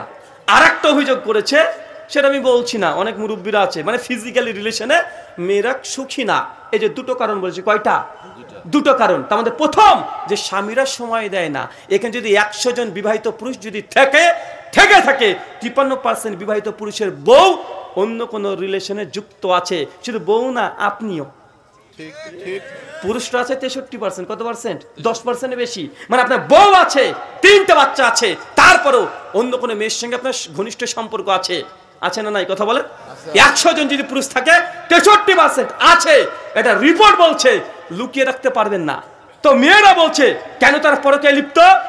তার স্বামী থেকে সময় দেয় না। এখন আপনি বলেন, আপনি সময় কতটুকু দিয়েছেন? কতটুকু দিয়েছেন? নবীর আদর্শকে গ্রহণ করেছেন? নবীর চেয়ে আপনি বেশি ব্যস্ত নাকি? নবী জীবনে 25টা যুদ্ধে অংশগ্রহণ করেছে, হাজার হাজার সাহাবীকে তালিম দিয়েছে, সব সময় ওই এসেছে, এটা ওটা, গোটা দুনিয়ার ব্যস্ত। 12 জন স্ত্রী ছিল, আপনার কয়জন? একজনকে সামাল দিতে পারে না, একজনকে সময় দিতে পারছে না। আছে না নাই? কথা বলেন, আছে না ভাইজান? আছে। মেয়েরা বলছে সময় দেন। এখন আপনি বলেন আপনার বউকে কতটুকু সময় দেন, কতটুকু আপনি দিয়েছেন? বায়োলজি যারা বিজ্ঞান নিয়ে পড়াশোনা করছে তারা জানেন যে পুরুষের শরীরে একটা হরমোন তৈরি হয়, তার নাম হচ্ছে টেস্টোস্টেরন হরমোন। এই হরমোনের কাজ কি? এই হরমোন যখন শরীরে তৈরি হয়, পুরুষ তখন মানে যে কোনো সিদ্ধান্ত খুব দ্রুত নিতে পারে, তার মাসল এগুলোকে তৈরি হয়ে যায়, তার কণ্ঠ ভারী হয়ে যায়, শরীরটা পুরুষ পুরুষ ভাব চলে আসে। নারীদের টেস্টোস্টেরন হরমোন তৈরি হয় না। কি তৈরি হয়? ওর পরিবর্তে ইস্ট্রোজেন হরমোন তৈরি হয়। কি হরমোন? কথা বলেন, ইস্ট্রোজেন হরমোন। এই হরমোনের কাজ কি? মেয়েদের এই গলাটাকে নরম করে দেওয়া, শরীরের মাংসগুলোকে নরম করে দেওয়া। আর একটা কাজ হচ্ছে এস্ট্রোজেন হরমোনের প্রভাবে মেয়েদের শরীরে প্রতিদিন একজন স্বাভাবিক মানুষ, পুরুষ মানুষ, তার মেমোরি থেকে বা তার শরীর থেকে উৎপন্ন হয় 3 লক্ষ ওয়ার্ড শব্দ। শব্দ বুঝেন? 3 লক্ষ শব্দ একজন স্বাভাবিক পুরুষ, প্রাপ্তবয়স্ক পুরুষ সে ব্যবহার করতে পারবে, বলতে পারে। 3 লক্ষ শব্দ। এর অতিরিক্ত হয়ে গেলে তার কথা বলতে আর ভালো লাগবে না, ক্লান্তি লাগবে, বিরক্ত লাগবে, রাগ হয়ে যাবে। কেন জানেন? কারণ তার শরীরের যে ক্যাপাবিলিটি, কথা বলে বুঝতে পারছেন না? যে কোনো মেশিনের একটা জেরক্স, বা আপনার কি বলেন জেরক্সকে, ফটোকপি, একটা ফটোকপিতে আছে প্রতিদিন 1100 কপি করে সে প্রিন্ট দেবে, তারপর যদি দেন সে কাজ করতে পারবে না। আছে না ভাইজান? তো মানুষ, একজন পুরুষ মানুষ, সে প্রতিদিন 3 লক্ষ ওয়ার্ড স্বাভাবিক গতিতে বলতে পারবে। যদি অতিরিক্ত তার বেশি কথা বলতে চান, আর কথা বলতে পারবেন না, ভালো লাগবে না, বিরক্ত লাগবে, এনার্জিলেস হয়ে যাবে, রাগ হয়ে যাবে। কেন? আপনার ক্যাপাবিলিটির বাইরে। একজন নারীর কথা জানেন? পুরুষের কথা বললাম 3 লক্ষ, একজন মহিলার 6 লক্ষ। নেন খেলা এবার। আরে ও জন্ম থেকে বেশি কথা বলবে, এটা মেনে নিতে হবে, কারণ ও শরীরে এই হরমোন তৈরি হচ্ছে। কি করবে ও? আপনি ওপরে রেগে যাচ্ছেন যে বেশি কথা বলে, আরে আপনি কথা বলছেন না, দোকানে গিয়ে বসে আছেন, ফোন করছে, ফোনে কথা সময় বলছেন না, সময় দিচ্ছেন না, ফোন করে বলছে কি রান্না করছে, এই করেছে, ঠিক আছে পাঠিয়ে দাও। আর একটা কথা বলতে গেলে বলছে আমি ব্যস্ত আছি, পরে কথা হবে। বা আছেন না? কথা বলেন। রাত্রিবেলা আপনি বাড়িতে চলে যাচ্ছেন, খাওয়া দাওয়া করে মোবাইলটা টিপতে ঘুমিয়ে গেলেন, বউকে সময় দিলেন না। এই যে প্রতিদিন 6 লক্ষ শব্দ তার ভেতরে আছে। আপনি তো বাইরে গিয়ে বন্ধু বান্ধব, আত্মীয় স্বজন, আপনার কাস্টমার যা আছে, কলিগ যা আছে, সবার সঙ্গে কথা বলে 3 লক্ষ ওয়ার্ড ফুরিয়ে দিয়ে বাড়িতে আপনি ঢুকেছেন। কিন্তু এই মেয়েটা বাড়ির মধ্যে আছে, ও যে 6 লক্ষ পুরোটাই স্টকে। ও কি করবে? আপনি যদি কথা না বলেন, ও আরেকজনকে ফোন লাগিয়ে দিয়ে ও পরকীয়ায় লিপ্ত হবে। তারপরেও পাশের বাড়িতে জানলা খুলে দেখবে, আর মানুষকে গিয়ে বলবে বুবু ওর বাড়িতে এসেছিল রে। কেন? তার এই ব্রেন থেকে তো এটা 6 লক্ষ ওয়ার্ড তৈরি হচ্ছে, ওকে ফুরাতে হবে, ও ব্যবহার করবে। এটা তাদের ফিতরাত, এটা আপনাকে মেনে নিতে হবে। কিন্তু আপনি সময় দিচ্ছেন না। সময় না দিলে কি হবে? ও ফেসবুকে সার্চ করবে, হোয়াটসঅ্যাপে সার্চ করবে, ইমোতে সার্চ করবে, ইমোতে ভিডিও কল করবে আমেরিকার মানুষের সঙ্গে। আপনি বসে বসে দেখেন, ভিডিও ভাইরাল হবে, পরবর্তী সময় আপনি দেখবেন। আল্লাহর নবী তিনি এত ব্যস্ত ছিলেন, মাঝে মধ্যে রাত্রিবেলাতে আম্মাজান আয়েশা রাদিয়াল্লাহু তাআলার সঙ্গে দৌড় প্রতিযোগিতা করতো। আপনি কদিন করেছেন? কদিন করেছেন? মনে রাখবেন, মেয়েরা তারা হয় জেদি। কি হয় বলেন তো ভাইজান? জেদ বেশি, কিন্তু চাহিদা কম। জেদ করবে কেন? এই যে হরমোনের কথা বললাম না, ইস্ট্রোজেন হরমোনের কাজ হচ্ছে মূলত অনেকগুলো আছে। তার মধ্যে আরেকটা কাজ হচ্ছে সন্দেহ করা। কি করা বলেন তো? সন্দেহ করা। মানে আপনাকে সন্দেহ করবে আপনার বউ। চাচার বয়স যদি 80 হয়ে যায়, আর ও যদি হ্যাবলার দাদির সঙ্গে যদি কথা বলে, মেয়েটার বয়স হচ্ছে 75, মানে দাদির বয়স যদি 75 হয়, ওই যদি চাচা যদি গল্পও করে, চাচি দেখুন দূর থেকে মানে লড়ি নিয়েছে, তুমি হ্যাবলার দাদির সঙ্গে কি ফুটুর ফুটুর করছো, তোমার এখনো লুচ্চামি যায়নি না? ভাই বলে কি বলে না? কেন বলেন তো? মেয়েদের ফিতরাত, তা সন্দেহ করবে, মানে মৃত্যু পর্যন্ত ও স্বামীকে বিশ্বাস করবে না, সব সময় সন্দেহ করবে। এটা জেনে রাখেন, এটা তার ফিতরাত, এটা অটোমেটিকই এসেছে, এটা ডিএনএ সূত্র পেয়েছে। ওর কোনো দোষ নেই, ওর কোনো দোষ নেই। কিন্তু আপনি আপনার স্ত্রীকে বুঝেন না, রেগে যান। দেখেছে আপনি কম্পিউটার বসে কাজ করছেন, খাতা কলমে কাজ করছেন, হঠাৎ দেখবেন আপনার স্ত্রী সেজে গুজে চলে এসেছে, এসে চা নিয়ে এসে আপনাকে বলছে যে নেন নেন আপনি খান, এটা খান। আপনি দেখুন তাদেরকে নিয়ে একটু হেসে আপনি আবার কাজ করতে শুরু করে দিয়েছেন। কাজ করে চলছেন নিজের মন মতো, ভালোই, কোনো সমস্যা নেই। 10-15 মিনিট পরে দেখবেন ঘর থেকে খুব খুব করে কান্নার আওয়াজ। আপনি কী বাবা, কী হলো, কেউ কোনো সমস্যা হলো নাকি? আপনি শেষে ঘরে গিয়ে দেখবেন যে আপনার স্ত্রী এগুলো বুক পেড়ে দিয়ে বিছানাতে কান্না করছে। গিয়ে বলে, কি আবার কি সমস্যা হলো, এই কাঁদছো কেন? আপনাকে কমপক্ষে এই কথাটা কাঁদছো কেন কমপক্ষে 50 বার বলতে হবে, উত্তর দিবে না। কতবার? 50 বার বলবেন, ও উত্তর দিবে না, কিন্তু আপনি বলতে থাকেন, কাঁদছো কেন, কাঁদছো কেন সোনামণি, যা ইচ্ছা বলেন। 50 বার ওকে বলে চলে যান, ও উত্তর দিবে না, কারণ তার সিস্টেম ওইভাবে তৈরি হয়েছে। কিন্তু 50 বারে বলার সময় যদি 10 বার বলে যদি আপনি রেগে যান, তো বাড়িতে আগুন জ্বলবে। কিন্তু আপনি জেনে নেন 50 বারে আপনাকে বলতে হবে, বলার পরে 51 বারে হয়তো আপনাকে উত্তর দিতে পারে, ধৈর্য আপনাকে ধারণ করতে হবে। শেষ পর্যন্ত কি বলবেন জানেন? বলবে যে আমি তোমার জন্য সুন্দর করে সাজলাম, তোমাকে একবার দেখলে না। এটা হচ্ছে আপনার অপরাধ। কি অপরাধ কথা বলেন? এটা হচ্ছে অপরাধ, কারণ মেয়েরা এমনই, এই সিস্টেমটাই এইভাবে তৈরি হয়েছে। আল্লাহ নবী ওই জন্য বলেছে যে মেয়েরা হচ্ছে বাঁকা, বেশি সোজা করতে যেও না, ভেঙে যাবে। যে খেদমত নিতে চাও, বাঁকা হাড়ের পরে মালিশ করতে হবে। ও যা করছে সেটাকে হ্যাঁ ধরে দেন। দেখেছে এটা ধরেন আমি খয়েরি পরেছি, এখন আমার স্ত্রী যদি বলে আপনাকে এই পোশাকটাতে খুব ভালো লাগছে, লাল পোশাক খুব সুন্দর লাগছে, আমি দেখছি এটা খয়েরি বা এটা কি নেভি ব্লু কিছু একটা, তখন আমাকে বলতে হবে হ্যাঁ হ্যাঁ এটা লাল, এটা লাল। যদি না বলেছি কি হবে কথা বলেন? এটা আমি আমার উদাহরণ দিলাম না, মানে এটা হচ্ছে মেয়েদের মেন্টালিটি, মেয়েদের চিন্তা, মানে যা বলছে ওটাকে হ্যাঁ ধরতে হবে। আপনাকে বলে আপনি বুঝতে পারবেন। দেখছে আপনি আপনার বউকে নিয়ে শ্বশুর বাড়ি থেকে আজকেই আসলেন, আজকে কয় তারিখ? 11 তারিখ, তাই না? 11 নভেম্বর। বাড়িতে এসে রাত্রে যখন দেখবেন বিছানায় ঘুমাবেন আপনি স্ত্রীর সঙ্গে, আপনার বউ কানে কানে এসে বলবে, এ শুনেন এই যেখানে আজ কিন্তু 11 নভেম্বর, আমি কিন্তু জানুয়ারির 1 তারিখে আবার আব্বার বাড়িতে যাব, আবার যাব। ওই সময় যদি আপনি কে বলি তুমি আজকে আসলে 1.5 মাস না হতে তুমি আবার যাবে, তো আসতে মুখে কে বলে বাপের বাড়িতে থাকো গা, এই কথা যদি বলেছেন এখন 2-3 মাস যে বাড়িতে থাকবে না, আগুন জ্বলবে, জাহান্নাম করে ছেড়ে দিবে, জাহান্নাম করে ছেড়ে দিবে। কাজে যাবেন মন বসবে না, কেন? বাড়িতে আগুন জ্বলছে। বাড়িতে আগুন জ্বললে কি হবে আপনার কথা বলেন? ভেতরে দাও দাও করে আগুন জ্বলবে না ভাইজান? ভেতরে দাও দাও করে আগুন জ্বলবে। তো আপনাকে কি করতে হবে? আপনাকে কি করতে হবে জানেন? যখন আপনার স্ত্রী যখন আসবে, এসে আপনাকে কানে কানে বলবে যে আগামী জানুয়ারি মাসের 1 তারিখে যাবো, সঙ্গে সঙ্গে ও আচ্ছা আচ্ছা আচ্ছা কাজ করো তো, 500 টাকা আছে, এই টাকাটা নিয়ে নাও, 1000 টাকাটা নিয়ে নাও। মাকে আমি শাড়ি দেবো মনে করেছিলাম, শাশুমাকে, তো ভুলে গেছে। আমি না খুব ভুলে এই কাজে মানে ব্যস্ততা, কি এই তুমি 1000 টাকা রেখে দাও, আর জানুয়ারি 1 তারিখে নয়, তুমি ডিসেম্বরের 25 তারিখে ছুটি আছে, ওই দিনে তোমাকে বাবার বাড়িতে রেখে আসবো। শুধু এই কথা বলেন, একবার বলেন দেখে সারা রাত মনে হবে যে 500 রাত। কথা মানে বুঝতে পারলেন না? মানে ওর আছে জেদ বেশি। কি বলেন তো ভাই? জেদ বেশি। কেন? ওর হরমোন ওটা তৈরি হচ্ছে, ওকে জেদ করবে, হরমোনে জেদ করবে।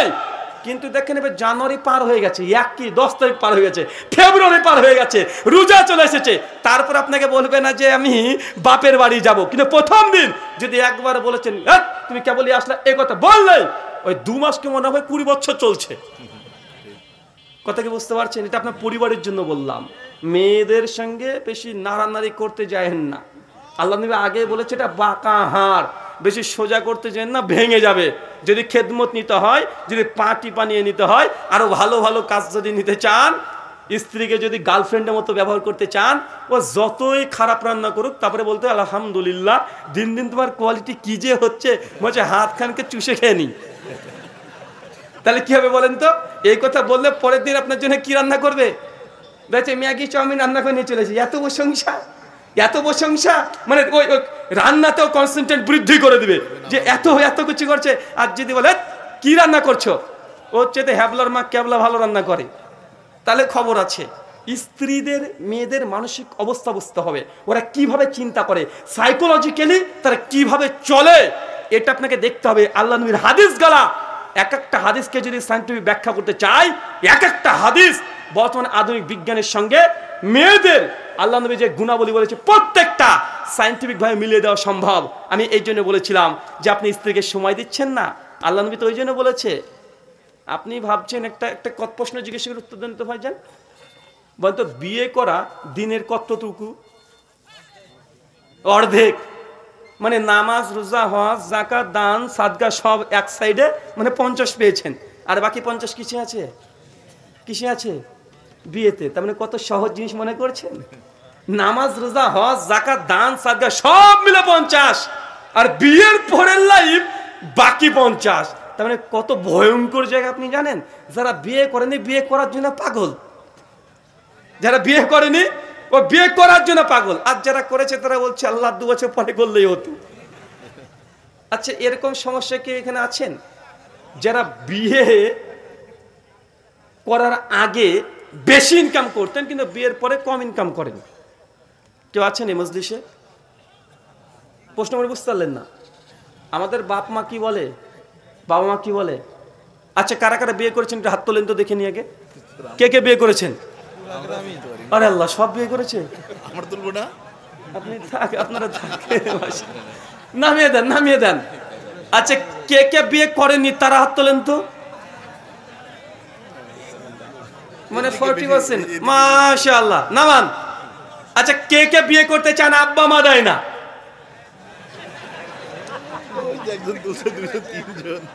একজন, মাশাআল্লাহ, ভালোই তো। 2 জন, মাশাআল্লাহ। 3 জন।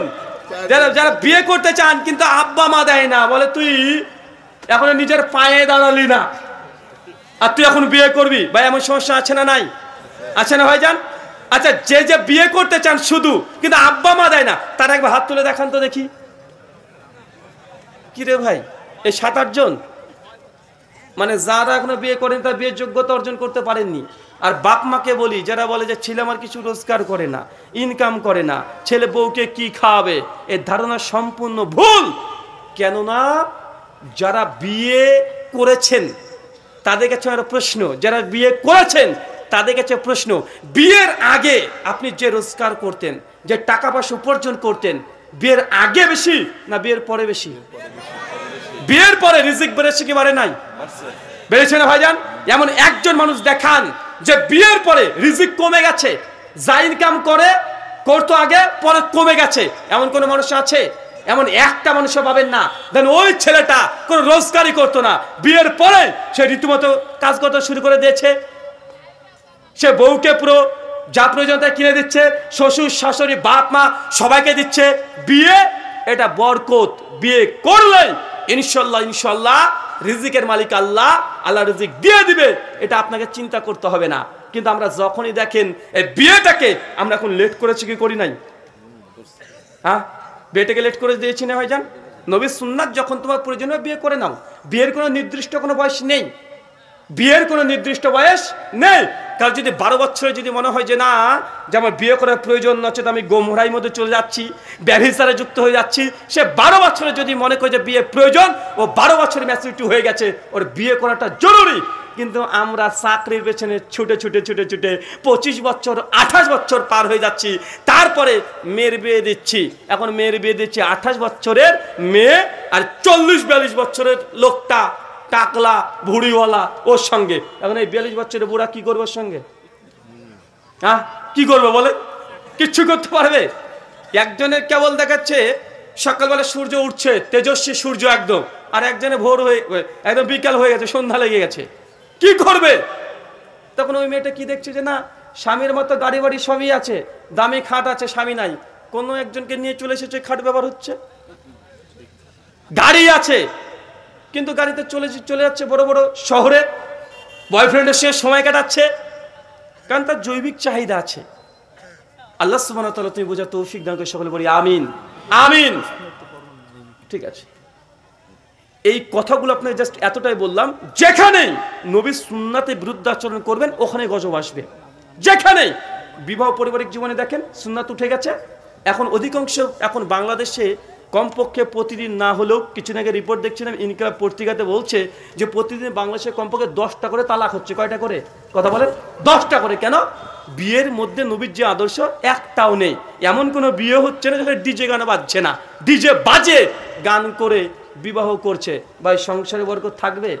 আল্লাহ রহমত বর্ষণ করবে? এই যে তুমি ডিজে বাজাচ্ছ, বিয়ের পরে তোমার ডিজে বাজিয়ে দিচ্ছে। আনতুসিবাম ফিতনা, যখনই মানুষ নবী সুন্নাতে বিরুদ্ধ আচরণ করবে, আল্লাহ সুবহানাহু ওয়া তাআলা ওই জায়গাতে গজব নাজিল করবেন। চলেন ওই যে একটা মন্ত্র পাঠ করেছিলাম না ভাই, প্রথমে একটা মন্ত্র পাঠ করেছি না, ওই মন্ত্রর সংক্ষিপ্ত অনুবাদ করব আপনাদের সামনে একদম সংক্ষিপ্তভাবে। ভবিষ্য পুরাণ প্রতিসর্গ পর্ব 3 খণ্ড 3 অধ্যায় 3 শ্লোক 5 থেকে 8 এবং 26-27 মন্ত্র কি বলছে আর একবার এক ঝলক পড়বো। মন্ত্র বলছে, এত স্মৃন্তারে মিলে চাচার নিয়া সমান্বিতাহ মহামাদৈতি খ্যাত শিষ্য শাখা সমান্বিতাহ রূপশ্চৈব মহাদেবং মরুস্থলা নিবাসিনাম গঙ্গা জলস্য পঞ্চগর্ভ সমান্বিতাহ চন্দন দিবার ভচ্চ তুষ্ট মনুষ্যহরাম নমস্তে গিরি জান্নাত প্রভু নিবাসিনে ত্রিপুরাসুর নশায়া বহুময়া প্রবর্তনে লিঙ্গোচ্ছেদাশিকাই নমস্তে শ্রীধারিণী সুদূষকা উচ্চলাপি সর্বভোক্ষী ভবিষ্যতি জনমামা। বাংলা মানে এই মন্ত্রের সঙ্গে আমার একটা জীবনের কাহিনী মিলে আছে। আমি যখন প্রথম এই লাইনে এসেছিলাম 2013-তে, তো তখন দাওয়াত দেওয়ার খুব আগ্রহটা বেশি ছিল। তখন স্টেজ প্রোগ্রাম এভাবে করতাম না, তো কি করতাম, আমাদের বাড়ির আশেপাশে প্রচুর অমুসলিম আছে। আমাদের বাড়ি থেকে 2 কিলোমিটার দূরে একটা বড় মন্দির আছে। একদিন জাস্ট দুপুরবেলাতে আমি মন্দিরে চলে গেলাম, আমার টার্গেট ঠাকুর মশাইকে দাওয়াত দেবো একদম মন্দিরে গিয়ে। কারণ আমি দেখেছি নবী এই বড় বড় যারা বোয়াল মাছ তাদেরকে ধরতেন, তা আমার নিয়ে ঠাকুরকে দাওয়াত দেবো। আমি মন্দিরের সামনে চলে গেছি, তখন এত বড় দাড়ি ছিল না, মোটামুটি 1-1.5 ইঞ্চি হবে, আর মাথায় টুপিয়ে ছিল না, জামার প্যান্ট পরে গোড়ালি উপরে পরে আমি আছি। মন্দিরের সামনে গিয়ে হাঁ করে তাকিয়ে আছি, ডাকতেও পারছি না, কিন্তু দাঁড়িয়ে আছি। আর ঠাকুর মশাই দেখছি মন্দিরের ভেতরে বসে বসে তিনি পুজো অর্চনা করছে। তো অনেকক্ষণ যখন দাঁড়িয়ে আছি, ঠাকুরমশাই দূর থেকে এসে কাছে এসে বলছে, বাবা কিছু বলবে? আজ ঠাকুরমশাই আপনার সঙ্গে কিছু কথা ছিল, যদি একটু অভয় দিতেন তাহলে কিছু কথা বলতাম। উনি তখন দেখছেন যে মুখে দাঁড়িয়ে আছে মুসলিম ছেলে, আর মন্দির একদম রাস্তার ধারে বসে যদি মৌলবি আর ঠাকুর যদি গল্প করে, মানুষই বা কি বলে। উনি তখন আমাকে বলছেন যে বাবা দেখো আজকে আমি একটু ব্যস্ত আছি, সামনে দুর্গা উৎসব, তুমি কয়েকদিন পরে এসে তোমার সঙ্গে আলোচনা করবো বা কথা বলবো। আমি বললাম কবে আসবো? ওই যে 2-3 দিন পরে এসো। আচ্ছা ঠিক আছে। ঠিক 3 দিন পর দুপুরবেলায় আবার মসজিদের সামনে গিয়ে মন্দিরের সামনে গিয়ে আমি দাঁড়িয়ে আছি। ঠাকুরমশাই আবার দেখছে, এসে কাছে এসে বলছে, বাবা কিছু বলছো? আজ ঠাকুরমশাই আপনি বলেছিলেন যে আসতে 3 দিন পরে, তো আজকে 3 দিনকার দিন এসেছি। বলছে আচ্ছা কি বলছো বলো তো, তাতে তুমি বলো। আমি তখন বলছি যে ঠাকুরমশাই দেখেন, আসলে আমার বাবা তিনি হিন্দু ছিলেন, পরে তিনি মুসলিম হয়েছেন। তা আমার জানার আগ্রহ, আমি সত্য অনুসন্ধান করছি আমার বাবা কেন সনাতন ধর্ম ত্যাগ করে দিয়ে তিনি ইসলাম গ্রহণ করলেন, এটা জানার জন্য আপনার কাছে ছুটে এসেছি। উনি যখন এই কথা শুনেছে তখন বলছে, বাবা তাই নাকি? আচ্ছা জি হ্যাঁ। উনি তখন সঙ্গে সঙ্গে বাবা ভেতরে এসো, ভেতরে এসো। গেট খুলে দিয়ে আমাকে মন্দিরে ঢুকে নিয়েছে, ওপরে উঠতে বলছে। আচ্ছা ওপরে উঠছি না, মন্দিরে যে ধাপিগুলো আছে আমি এখানেই বসি। বসে পরপর 3 দিন আলোচনা করেছি, কমপক্ষে 12 ঘন্টা লাগাতার আলোচনা। তার মধ্যে এই একটা মন্ত্র নিয়ে আলোচনা করেছিলাম। আমি কিন্তু একটা মিথ্যা কথা বলছি না যে আমার বাবা হিন্দু থেকে মুসলিম হয়েছে। আসলে আমার বাবা হিন্দু থেকে মুসলিম হয়েছে, আমরা ফার্স্ট জেনারেশন মুসলিম আলহামদুলিল্লাহ। আমার বাবার আরো 4 ভাই বোন সবাই এখনো হিন্দু আছে, সবাই আমরাই ফার্স্ট মুসলিম। তো আমি তখন ঠাকুরমশাইকে বললাম যে ঠাকুরমশাই আমার পিসিমা যখন আমার বাড়িতে এসেছিল, তখন পিসিমার সঙ্গে আলোচনা করতে করতে বলছিলেন যে আপনাদের ধর্মে নাকি একজন অবতার আসবে, এ কথা ঠিক? বলছে জি কথা ঠিক। আচ্ছা কি অবতার, নাম কি? বলছে ওর নাম হচ্ছে কল্কি অবতার। কি অবতার বলেন তো? কল্কি অবতার। আচ্ছা কল্কি অবতার তিনি আসবেন। আচ্ছা ঠাকুরমশাই তিনি আসে যদি, তো আপনি কিভাবে চিনবেন? পৃথিবীতে 750 কোটি মানুষ, চিনবেন কিভাবে? উনি বলছেন বাবা আমাদের শাস্ত্রে এই অবতার প্রসঙ্গে অনেক কথা আলোচনা করা আছে। আজ কি আলোচনা করা আছে? মানে তাকে যত প্রশ্ন করছে এই জন্য, কারণ ও যত উত্তর দেবে আমার আলোচনা করতে সুবিধা হবে। মূর্খের সঙ্গে আলোচনা করে পারা যাবে? কথা বলেন না, যে জানে তার সঙ্গে আলোচনা করতে ভালো লাগবে। আমি তখন বললাম কি বলা হয়েছে? বলছে বাবা কলিযুগ অবতার যখন আসবে তার হাতে থাকবে তরবারি, আর সে একটা উট বা ঘোড়ার পিঠে চড়ে আসবে। আজ কেন আসবে? বলছে শত্রুকে ধ্বংস করতে, ভালো মানুষকে রক্ষা করতে। এই যখন কথা অনেক চলতে থাকলো, আমি তখন একটা পর্যায়ে বললাম যে ঠাকুরমশাই আমার কেমন যেন খটকা লাগছে। বলছে বাবা কি বলো? মন্দিরেই বসে আছি কিন্তু আমি। ওনাকে তখন বললাম যে আপনি বলছেন কল্কি অবতার আসবে শত্রুকে ধ্বংস করতে আর ভালো মানুষকে রক্ষা করতে, যুদ্ধ করতে আসবে পৃথিবীর শান্তি দিতে, তা হাতে থাকবে তরবারি, উট বা ঘোড়ার পিঠে চড়ে আসবে। তো এখন যে টেকনোলজির যুগ, এখন যদি আপনার কলকি অবতার হাতে একটা তরবারি নিয়ে ঠং ঠং করতে করতে চলে আসে, আর দূর থেকে কোনো জঙ্গি সন্ত্রাসী যদি AK-47 মিসাইল নিয়ে বসে রাখে, আপনার কলকি অবতার ক সেকেন্ড, বলেন ক সেকেন্ড? এ তরবারির যুগ, এখন কথা বলে তরবারির যুগ, এখন ঘোড়া উঠের যুগ। আনছি যে এই শ্লোকগুলোর জন্য কেমন মনে হচ্ছে না? উনি তখন বলছে, বাবা দেখো, আসলে ধর্মর তত্ত্বর বিষয়, এলে বাহ্যিক দিক থেকে দেখলে হবে না, এর গভীরে প্রবেশ করতে হবে। আনছি গভীরে প্রবেশ করতে হবে। তা আমি তখন বললাম যে ঠাকুরমশাই, আসলে কলকি অবতার নিয়ে বেশ কিছু পড়াশোনা করা হয়েছে, যদি আপনি চান আমি কিছু বলতে পারি। উনি যে কি তুমি পড়াশোনা করেছো? আমি বলছি যে আপনি বলছেন যে কলকি অবতার তিনি আসবেন, আর আমার দাবি যে আপনাদের কলকি অবতার অলরেডি চলে এসেছেন। বলছে বলো কি, কে সে ব্যক্তি? আমি বলছি আমাদের নবী মুহাম্মদ রাসূলুল্লাহ সাল্লাল্লাহু আলাইহি ওয়াসাল্লাম। যে কি বলো, তোমাদের নবী আমাদের অবতার হতে যাবে কোন দুঃখে? আজ শাস্ত্রতে এই কথাই বলছে। আমি তখন বললাম যে আপনি বলছেন অবতার আসবে, হাতে তরবারি থাকবে। ভাইজান, আমাদের নবীর হাতে তরবারি ছিল কি ছিল না? শত্রুকে ধ্বংস করেছে কি করে নাই? ভালো মানুষকে রক্ষা করেছে কি করে নাই? শান্তি তথা ইসলামকে প্রতিষ্ঠা করেছে কি করে নাই? আমি বলছি দেখেন, আপনার অবতার যদি বলেন আসে নাই, আসবে, তো যুগ তো উন্নত, তরবারিতে যুদ্ধ আর হবে না। এখন তো মিসাইল টিসাইল অনেকগুলো, রকেট পাংচার, এগুলোর যুগ। যদি এই ভবিষ্যৎবাণীকে পূরণ করতে হয় ১৫০০ বছর পেছনে চলে যেতে হবে, নচেত ভবিষ্যৎবাণী পূরণ করা সম্ভব নয়। হয় আপনাকে মানতে হবে যে ১৫০০ বছর আগেই এই ভবিষ্যৎবাণী পূরণ হয়েছে নবী মুহাম্মদ সাল্লাল্লাহু আলাইহি ওয়াসাল্লামের মাধ্যমে, নচেত বলতে হবে ধর্মগ্রন্থে ভুল আছে। উনি তাই হয় নাকি? শাস্ত্রে কোনো ভুল থাকতে পারে? আচ্ছা, আমি তো ওটাই বলছি, শাস্ত্রে ভুল নেই, আপনার ব্যাখ্যাতে ভুল হচ্ছে। আপনি অবতারের অপেক্ষায় বসে আছেন, উনি চলে এসেছেন অলরেডি। ২, তিনি উট বা ঘোড়া পিঠে চলে আসবে, এখন উটের যুগ। আরে এখন দেখছেন না, ইসরায়েল ফিলিস্তিন এখন যুদ্ধ চলছে, রকেট ডোম আসমান থেকে মেরে দিচ্ছে। একটু আগে ক্যামেরাম্যানগুলো একটু কি আগে চালাচ্ছিল না ভাইজান, ড্রোন ক্যামেরা চালাচ্ছিল, এইবার ড্রোন ক্যামেরা দিয়ে গোটা দেশকে ধ্বংস করে দিচ্ছে। তো এখন যদি উটের পিঠে চলে আসে, ওই কলকি অবতার কতক্ষণ টিকবে? কতক্ষণ? ও টাইম মেশিন ফিট করে দিয়ে ও সেকেন্ডে এখান থেকে বসে ও কলকি অবতারকে উড়িয়ে দেওয়া যাবে। ভাই যাবে কি যাবে না কথা বলে? উনাকে যখন এই কথা বললাম, তখন উনি বলছেন যে বাবা, আসলে এই শাস্ত্রের কথাগুলো এই বাহ্যিক দিক থেকে বুঝতে গেলে একটু কষ্ট হয়ে যাবে। আমি তখন বললাম যে ঠাকুরমশাই, আমি কয়েকটা পয়েন্ট আপনাকে বলছি, দেখেন তো আমার পয়েন্টগুলো ঠিকঠাক আছে কিনা, কারণ আপনি একজন পণ্ডিত মানুষ, বিজ্ঞ পণ্ডিত মানুষ। আমি বলছি যে ভুল বলি, আপনি সংশোধন করে দিয়েন। যে ঠিক আছে বলো। আজ শ্রীমদ্ ভাগবত গীতা অধ্যায় নম্বর ৪ শ্লোক নম্বর ৭ আর ৮ দুটো মন্ত্র আছে। অবতার কেন আসে, কি করতে আসবেন, মন্ত্রে বলা হচ্ছে।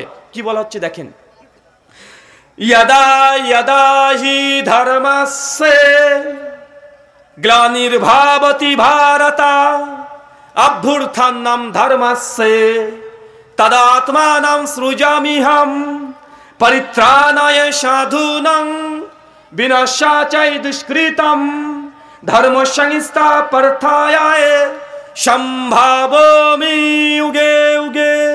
কি বুঝলেন? এতক্ষণ মৌলবীর কাজ করছিলাম, এখন ঠাকুরের কাজটা একটু করে দিই। যদি কোনো মন্দিরের দায়িত্ব দিয়ে দেয়, যদি মন্ত্র পাঠ করতে শুরু করে দিই, বুঝতে পারবে না ঠাকুর না মৌলবী, দুটো একসঙ্গে চালিয়ে দিতে পারবো।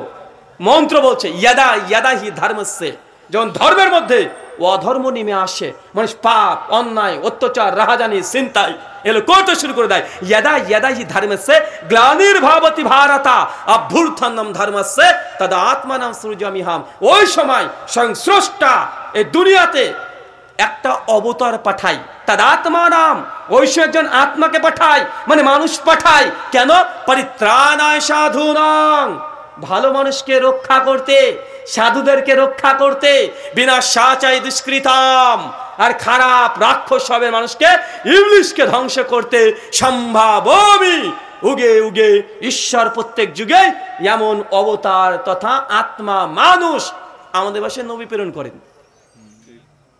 উনি তখন যখন মন্ত্র পাঠ করেছে, উনি তখন বলছে, মুখের দিকে তাকায় আর বলে, মুসলমানও লাগে আবার মন্ত্র পাঠ করে, উনিও অবাক। আর দীর্ঘক্ষণ আলোচনা মন্দিরের একদম ধাপের ওপরে, না ওপরে আমি উঠিনি, ধাপের ওপরে আছি, আলোচনা করছি। আর পাশে দেখছি যত গ্রামের মহিলাগুলো আছে ওরা সব চলে এসেছে, ওরাও বসে শুনছে। আর ওরা বলছে ঠিক ঠিক ঠিক। আমি বলছি তুমি তো কিছুই বুঝেন, এমনি ঠিক ঠিক করে, কারণ মেয়ে মানুষ তো, ওই যে 6 লক্ষ ওয়ার্ড আছে মাথায়। তো অনেক আলোচনার আশেপাশে বলছে যে এ পণ্ডিতজির বাড়ি কোথায়। তখন ওই ঠাকুর এসে বলছে মহিলাদেরকে, আল্লাহি, আল্লাহর কসম করে বলছি, মিথ্যা কথা না। উনি তো বলছেন ইনি পণ্ডিত না, ইনি মুসলমান। মানে ওরা বলে মুসলমান, ইনি মুসলমান। বলছে হাই ভগবান, ইনি মুসলমান, এইভাবে মন্ত্রপাঠ করছে। তো যখন হয়ে গেল, অনেক দীর্ঘ আলোচনা, 12 ঘন্টা আলোচনা, আমি জাস্ট এই মন্ত্র কেন্দ্রিক আলোচনা আপনাকে বোঝাচ্ছি। তা আমি তখন বললাম যে ঠাকুর মশাই, এই কলিকি অবতার বলছেন আসেনি, আমার দাবি চলে এসেছে। আচ্ছা কলিকি অবতার যখন আসবে, তখন বলা হয়েছে কলিকি পুরাণ 4th অধ্যায় 2য় অধ্যায় 4th নম্বর শ্লোক, চতুর্বিভাত্রিভিদ এবং কালিস্বামী কালিক্ষায়ম। এই কলিকি অবতার যখন আসবে যুদ্ধ করার জন্য, চতুর্বিভাত্রিভিদ এবং, চতুর মানে কি 4, ভাতৃভি মানে ভাই থাকবে, বন্ধু দোস্ত ফ্রেন্ড থাকবে, 4 জন বন্ধু নিয়ে আসবে শত্রুকে ধ্বংস করতে। আমি বলছি আমাদের নবী মুহাম্মদ রাসূলুল্লাহ সাল্লাল্লাহু আলাইহি সাল্লাম, তার 4 জন খলিফা ছিল, বন্ধু দোস্ত ছিল, আবু বকর, ওমর, ওসমান, আলী। এই তো আপনার শ্লোকের সঙ্গে মিলে যাচ্ছে। উনি তখন কিছু আর বলছে না, হে শুষ করে উড়িয়ে দিচ্ছে না। এরপরে বলছি কলিকি পুরাণ 4th অধ্যায় 7 নম্বর শ্লোক, যত জুয়াং দেবাং রত সংসবাতনে রতা। যখন কলিকি অবতার ধ্বংসযজ্ঞ চালাবে শত্রুদেরকে, ওই সময় স্রষ্টা তিনি বিভিন্ন দেবদূত দিয়ে অবতারকে সহযোগিতা করবে। দেবদূত বলতে কি? ফেরেশতা। বদরের যুদ্ধে আল্লাহ সুবহানাহু ওয়া তাআলা ফেরেশতা দিয়ে নবীকে সহযোগিতা করেছে কি করে নাই? সূরা আলী ইমরান 123 থেকে 125 নম্বর আয়াত ডিটেইল আলোচনা করা আছে। আমি চাই এদিকে আমাদের নবীকেও তো সহযোগিতা করা হয়েছে। পণ্ডিতজি কোনো কথাই বলে না। আমি বলছি ঠাকুর মশাই, কলিকি অবতার যে জন্মগ্রহণ করবে তার বাপের নাম কি হবে, মায়ের নাম কি হবে, কোথায় জন্মগ্রহণ করবে কিভাবে বুঝবেন? যদি বাংলাদেশে জন্মগ্রহণ করে, যদি পাকিস্তানে করে, যদি আমেরিকায় হয়, বুঝবেন কিভাবে কোথায় জন্মগ্রহণ করবে? উনি তখন বলছে বাবা আমাদের শাস্ত্রে লেখা আছে। কি লেখা আছে? ওই যে শামভালা নামক একটা জায়গা আছে, ওইখানে কলিকি অবতার জন্মগ্রহণ করবে। আচ্ছা ঠিকই আছে এই কথা। ভাগবত মহাপুরাণ স্কন্ধ নম্বর 12 অধ্যায় নম্বর 18 শ্লোক নম্বর 8 থেকে 20 কি বলছে? শামভালা বিষ্ণু যশস্য গৃহপদুর ভাব মহাম সুমাতান মাতারি বিভ কন্যা দায়িনী তার নিরেশাত। শামবালা বিষ্ণু যশস্য গৃহ, কলিকি অবতার জন্মগ্রহণ করবে শামবালা শহরে, বিষ্ণু যশস্য গৃহ, বিষ্ণু যশার গৃহে, সুমাতান মাতারি বিভ, সুমতির গর্ভে। 3টে ভবিষ্যৎবাণী একসঙ্গে এক শ্লোকে। শামবালা বিষ্ণু যশস্য গৃহ, শামবালা শহরের নাম। আমি ঠাকুর মশাই বলেন, ঠাকুর মশাই শামবালার বাংলা মানে কি? শামবালা তো সংস্কৃত শব্দ। ওই যে শামবালা মানে শান্তিতে পরিপূর্ণ একটি জায়গা। আচ্ছা আশ্চর্য বিষয়, সূরা 3 সূরা নম্বর 98 আয়াত নম্বর 3 এবং 4 আল্লাহ কোরআনে বলেছেন ওয়াহাজাল বালাদিল আমিন, মক্কা নগরী শান্তিতে পরিপূর্ণ একটি জায়গা। আর ঠাকুরকে মশাইকে বলছি যে আপনার সংস্কৃততে বলছে, আমারটা আরবিতে বলছে, ব্যক্তি একটাই। যখন এই কথা বলেছি ঠাকুর মশাই তখন বলছে অনেকক্ষণ পর, আজ ঠাকুর মশাই তারপরে আপনি এটাকে অস্বীকার করবেন? উনি বলছেন বাবা তোমার কথায় যুক্তি আছে, এটা আরো গভীরভাবে দেখতে হবে। আমি বললাম মাশাআল্লাহ। তার মানে উনি আস্তে আস্তে আস্তে আস্তে গ্রহণ করার ক্যাপাবিলিটি তৈরি হচ্ছে। আমি তখন আরো খুশি হলাম। আচ্ছা আরো কথা বলে দিই যে ঠাকুরকে মুসলিম করে নিতে পারি, বিশাল ব্যাপার হয়ে যাবে আমার, যে ঠাকুরকে মুসলিম করে নিয়েছি আমি। জজবা চলে আসছে আরো। আর তখন নতুন যুবা, আজ থেকে প্রায় 10 বছর 11 বছর হয়ে গেল, প্রায় 11 বছর 13 সালের ঘটনা। আমি তখন সঙ্গে সঙ্গে বলছি ঠাকুর মশাই এই যে বলছে শামভালা শহরে মানে দারুল আমান মক্কা নগরী কথা বলছে, বিষ্ণু যশস্য গৃহ। বিষ্ণু যশা মানে কি? বিষ্ণু মানে ঈশ্বর রক্ষাকর্তা স্রষ্টা। যশা ইয়াস থেকে এসেছে মানে স্রষ্টার দাস। সংস্কৃত ভাষাকে বাংলা করলে হয় বিষ্ণু যশা মানে কি? ঈশ্বরের দাস। আরবি করেন আব্দুল্লাহ। আব্দুল্লাহ মানে কি? সার্ভেন্ট অফ গড, আল্লাহর দাস, আল্লাহর হিত। আচ্ছা আমার নবীর নাম আব্দুল্লাহ। ঠাকুর এসে বলছে হ্যাঁ আমরা এটা ইতিহাস বই পড়েছি। আচ্ছা পড়লে তো আরো ভালো। আচ্ছা আমি বানিয়ে কিছু বলছি না। আব্দুল্লাহ সংস্কৃত বিষ্ণু যশা, শামভালা আরবি করেন দারুল আমান মক্কা। 3 সুমাতান মাতারি বিভ, তার মায়ের নাম হবে সুমতি। সুমতি মানে কি? শান্তিময়, অচঞ্চল। আচ্ছা আশ্চর্য, আমার নবীর আম্মার নাম ছিল আমিনা, বাংলা শান্তিময় অচঞ্চল। নামটা মিলে যাচ্ছে। উনি অন্ততপক্ষে এগুলো জানেন, কেন আমার ইন্ডিয়ান হিস্ট্রিতে অন্ততপক্ষে মোহাম্মদ সাল্লাল্লাহু আলাইহি ওয়াসাল্লামের বায়োগ্রাফি কম বেশি পড়ানো হয় ইতিহাস বইগুলোতে, যেন মধ্যপ্রাচ্যের ইতিহাস যখন পড়ানো হয়, তো উনি তখন বলছেন যে হ্যাঁ আমরা এটা জানি। ওনাকে দেখুন আমি আরো দীর্ঘ আলোচনা, আমি তো বললাম যে আপনার মতামত কি, এত কিছু বলার পরে উনি তখন বলছেন যে রুহুল আমিন ভাই, আপনার নবী প্রসঙ্গে যদি মেনে নিয়ে ভবিষ্যৎবাণীগুলো আসলে ঠিকই যদি ধরে নিই, তো এত বাংলা সংস্কৃত আরবি করার কি দরকার, ডাইরেক্ট নাম থাকলে তো হয়ে যায়। ডাইরেক্ট যদি শাস্ত্রে যদি নাম থাকে তাহলে তো মেনে নিই। আমি তখন বললাম যে ঠাকুরমশাই, মন্দিরে কোনো শাস্ত্র আছে আপনার এই মুহূর্তে? উনি যেহেতু বৈষ্ণবী মতবাদে বিশ্বাসী, মানে হিন্দুদের মধ্যে অনেকগুলো ফিরকা আছে, আমাদের মধ্যে আছে না ভাইজান, হানাফি, শাফি, মালিকি, হাম্বেলি, দেওবন্দি, বেরলবি, জামাত ইসলামী, চরমনাই, ইনাদপুরি, জোনপুরি, রাজারবাগি, মাঝভান্ডারি, আটরশি, ফুলতলি, আছে না? নাই আছে না ভাইজান? এই তো শুধু বাংলাদেশের কোম্পানি, ইন্ডিয়াতে আরো অনেক আছে, যদিও বেশিরভাগ ইন্ডিয়া থেকে তৈরি হয়েছে, তাই না ভাইজান? ফুরফুরা ইন্ডিয়া, হুগলি, তাবলিগ জামাত হরিয়ানা, উত্তরপ্রদেশ, বেরলবি উত্তরপ্রদেশ, বেরলবি শরীফ, দেওবন্দি ওটা উত্তরপ্রদেশ, জামাত ইসলামী ও অখণ্ড ভারতের হায়দ্রাবাদ, আবুল আলা মওদুদি, সবগুলো কোথায়? বদমাস কাদিয়ানি, ওটা ইন্ডিয়াতে, সবগুলো ওখানে ওখানে না ভাইজান? জৌনপুরি ওটাও ইন্ডিয়াতে, সবগুলো ওখানে তৈরি হয়েছে। কেন জানেন? এর একটা ইতিহাস আছে যে এত দল শুধু ভারত থেকে কেন তৈরি হলো। আপনারা তারপরে বাংলাদেশে এসেছেন, এটা আরো মাথা, শাখা পোশাখা, পা, হাত, ডাঁটা, বেগুন সব হয়েছে, সবগুলো হয়েছে পরে। তো আমি ঠাকুরমশাইকে তখন বললাম যে ঠাকুরমশাই, কোনো শাস্ত্র আপনার কাছে আছে? তো উনি যেহেতু বৈষ্ণবী মতবাদ, বৈষ্ণবী মানে কৃষ্ণ ভক্ত, কৃষ্ণকে ছাড়া কাউকে মানে না।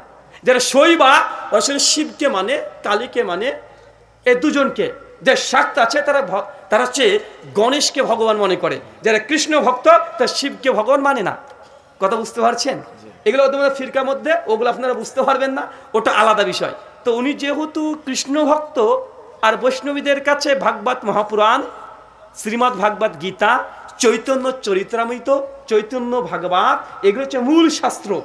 তা আমি বললাম কি আছে? উনি বলছে ভাগবত পুরাণ আছে, আজ নিয়ে আসেন ভাগবত পুরাণ। উনি তখন নিয়ে এসেছেন, দেখছি অনেক পুরাতন বই, প্রায় যা মনে পড়ছে 1953 সালের বই, এরকম মোটা, কিন্তু বইটা তুলে দেখলাম খুবই হালকা, মানে মানে তখনকার কাগজ এত হালকা, একদম হলুদ হলুদ হয়ে গেছে, রুইপুকুতে খেয়েও নিয়েছে কিছুটা অংশ। আমি তখন বললাম দ্বিতীয় অধ্যায় মন্ত্র নম্বর 76, খুলে দেখেন তো একবার। উনি তখন নিয়ে সঙ্গে সঙ্গে রেখে এগুলো খুঁজছে, দ্বিতীয় অধ্যায় মন্ত্র 76, দ্বিতীয় অধ্যায় মন্ত্র 76 খুঁজে ধরে আছে। আমি একটুবার বলছি ঠাকুরমশাই পেয়েছেন? কোনো কথা বলে না। আমি একটুবার বলছি ঠাকুরমশাই পেয়েছেন? দ্বিতীয় অধ্যায় মন্ত্র 76, কোনো কথা বলে না। একটুবার বলছি ঠাকুরমশাই পেয়েছেন? উনি মাথা তুলে বলছে, রুহুল আমিন ভাই, এই মন্ত্রটা এখানে ছিল, এতদিন ধরে দেখতে পেলাম না। দ্বিতীয় অধ্যায় 76 নম্বর মন্ত্র, মানে কি 13 নম্বর পৃষ্ঠা, একদম শেষের দিকে নিচ থেকে 7, 8, 9 এই তিনটে লাইনে এই কথাটা লেখা আছে। 13 নম্বর পৃষ্ঠা। ভাগবত গীতায় 18,000 শ্লোক আছে, 12টি স্কন্ধ আছে, 18,000 শ্লোকের মধ্যে দ্বিতীয় অধ্যায় 76 নম্বর মন্ত্র, মানে শুরুতে আছে 13 নম্বর পৃষ্ঠায়। উনি বলছেন এখানে ছিল, এতদিন দেখতে পেলেন না। মন্ত্র কি আছে জানেন? মন্ত্র বলছে, অজ্ঞান হেতু ক্রেতা মুহাম্মাদ, মুহাম্মাদ অন্ধকারিণী নাশিনী বিধায় হতে দয়াতে বিবেক। ও লোগো, মোহাম্মদ নাম पर एक आदमी धरती पर पधारेगा, मोहम्मद नामेर একজন ব্যক্তি এই দুনিয়াতে আসবে, অন্ধকারিণী নাশিনী, এই ব্যক্তি আসবে অন্ধকারকে দূর করতে। কোন অন্ধকার? রাতের অন্ধকার না, গোমরাহি ভ্রষ্টতার এই অন্ধকার দূর করতে নূর মুহাম্মদ সাল্লাল্লাহু আলাইহি ওয়াসাল্লাম তিনি আলো নিয়ে আসবেন। অন্ধকারিণী নাশিনী, অন্ধকারকে নাশ করতে তিনি আসবেন। হেদায়াতে, মানুষকে সোজা পথ দেখাতে আসবে। তার নাম মুহাম্মদ, তার নাম মুহাম্মদ। ভাগবত পুরাণের নাম মজুদ আছে।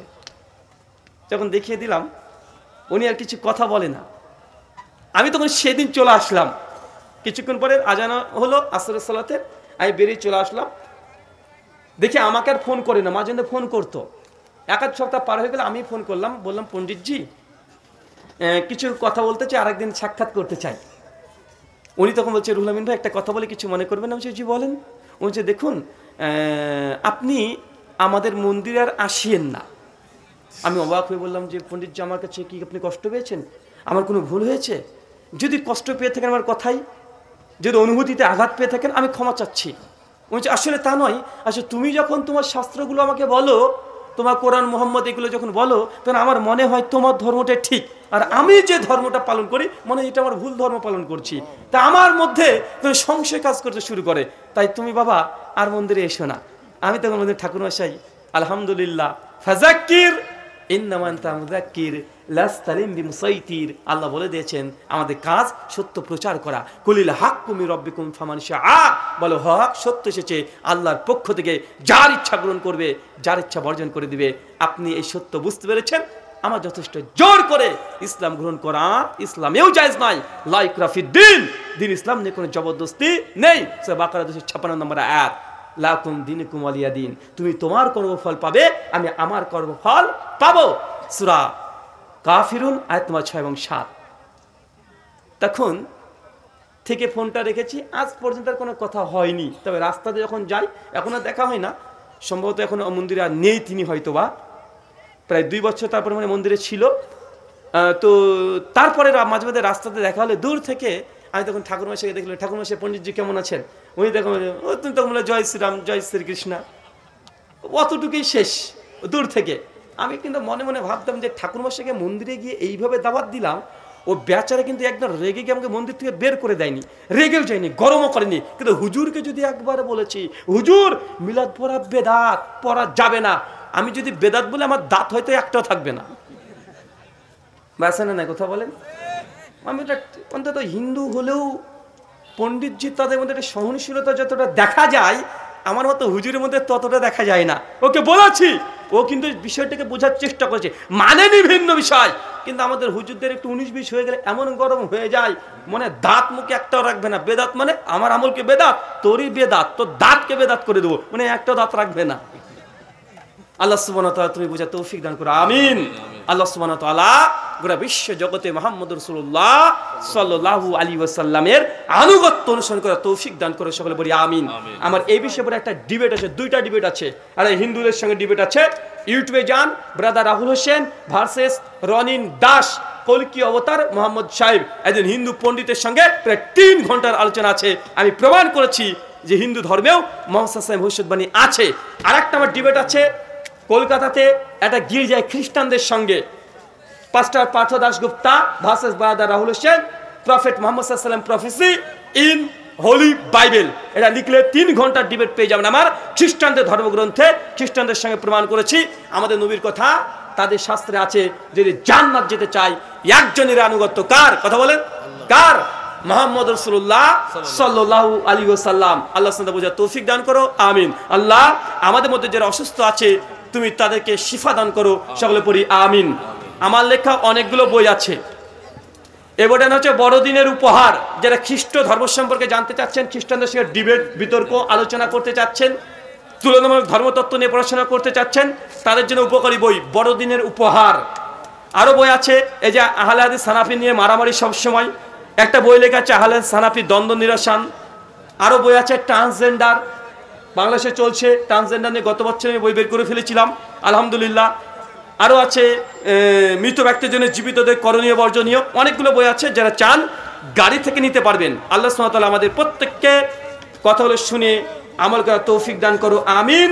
ওয়া মা আলাইনা ইল্লাল বালাগ, সুবহানাকা আল্লাহুম্মা ওয়া বিহামদিক ওয়া আশহাদু আল্লা ইলাহা ইল্লা আনতা আস্তাগফিরুকা ওয়া আতুবু ইলাইক। আসসালামু আলাইকুম ওয়া রাহমাতুল্লাহি ওয়া বারাকাতুহু। মাশাআল্লাহ মাশাআল্লাহ, বারাকাল্লাহ ফিক। শুকরান। কিছু বলবেন তো? বলে আপনি প্রধান, একটু থেমে যান, একটু কথা বলবেন।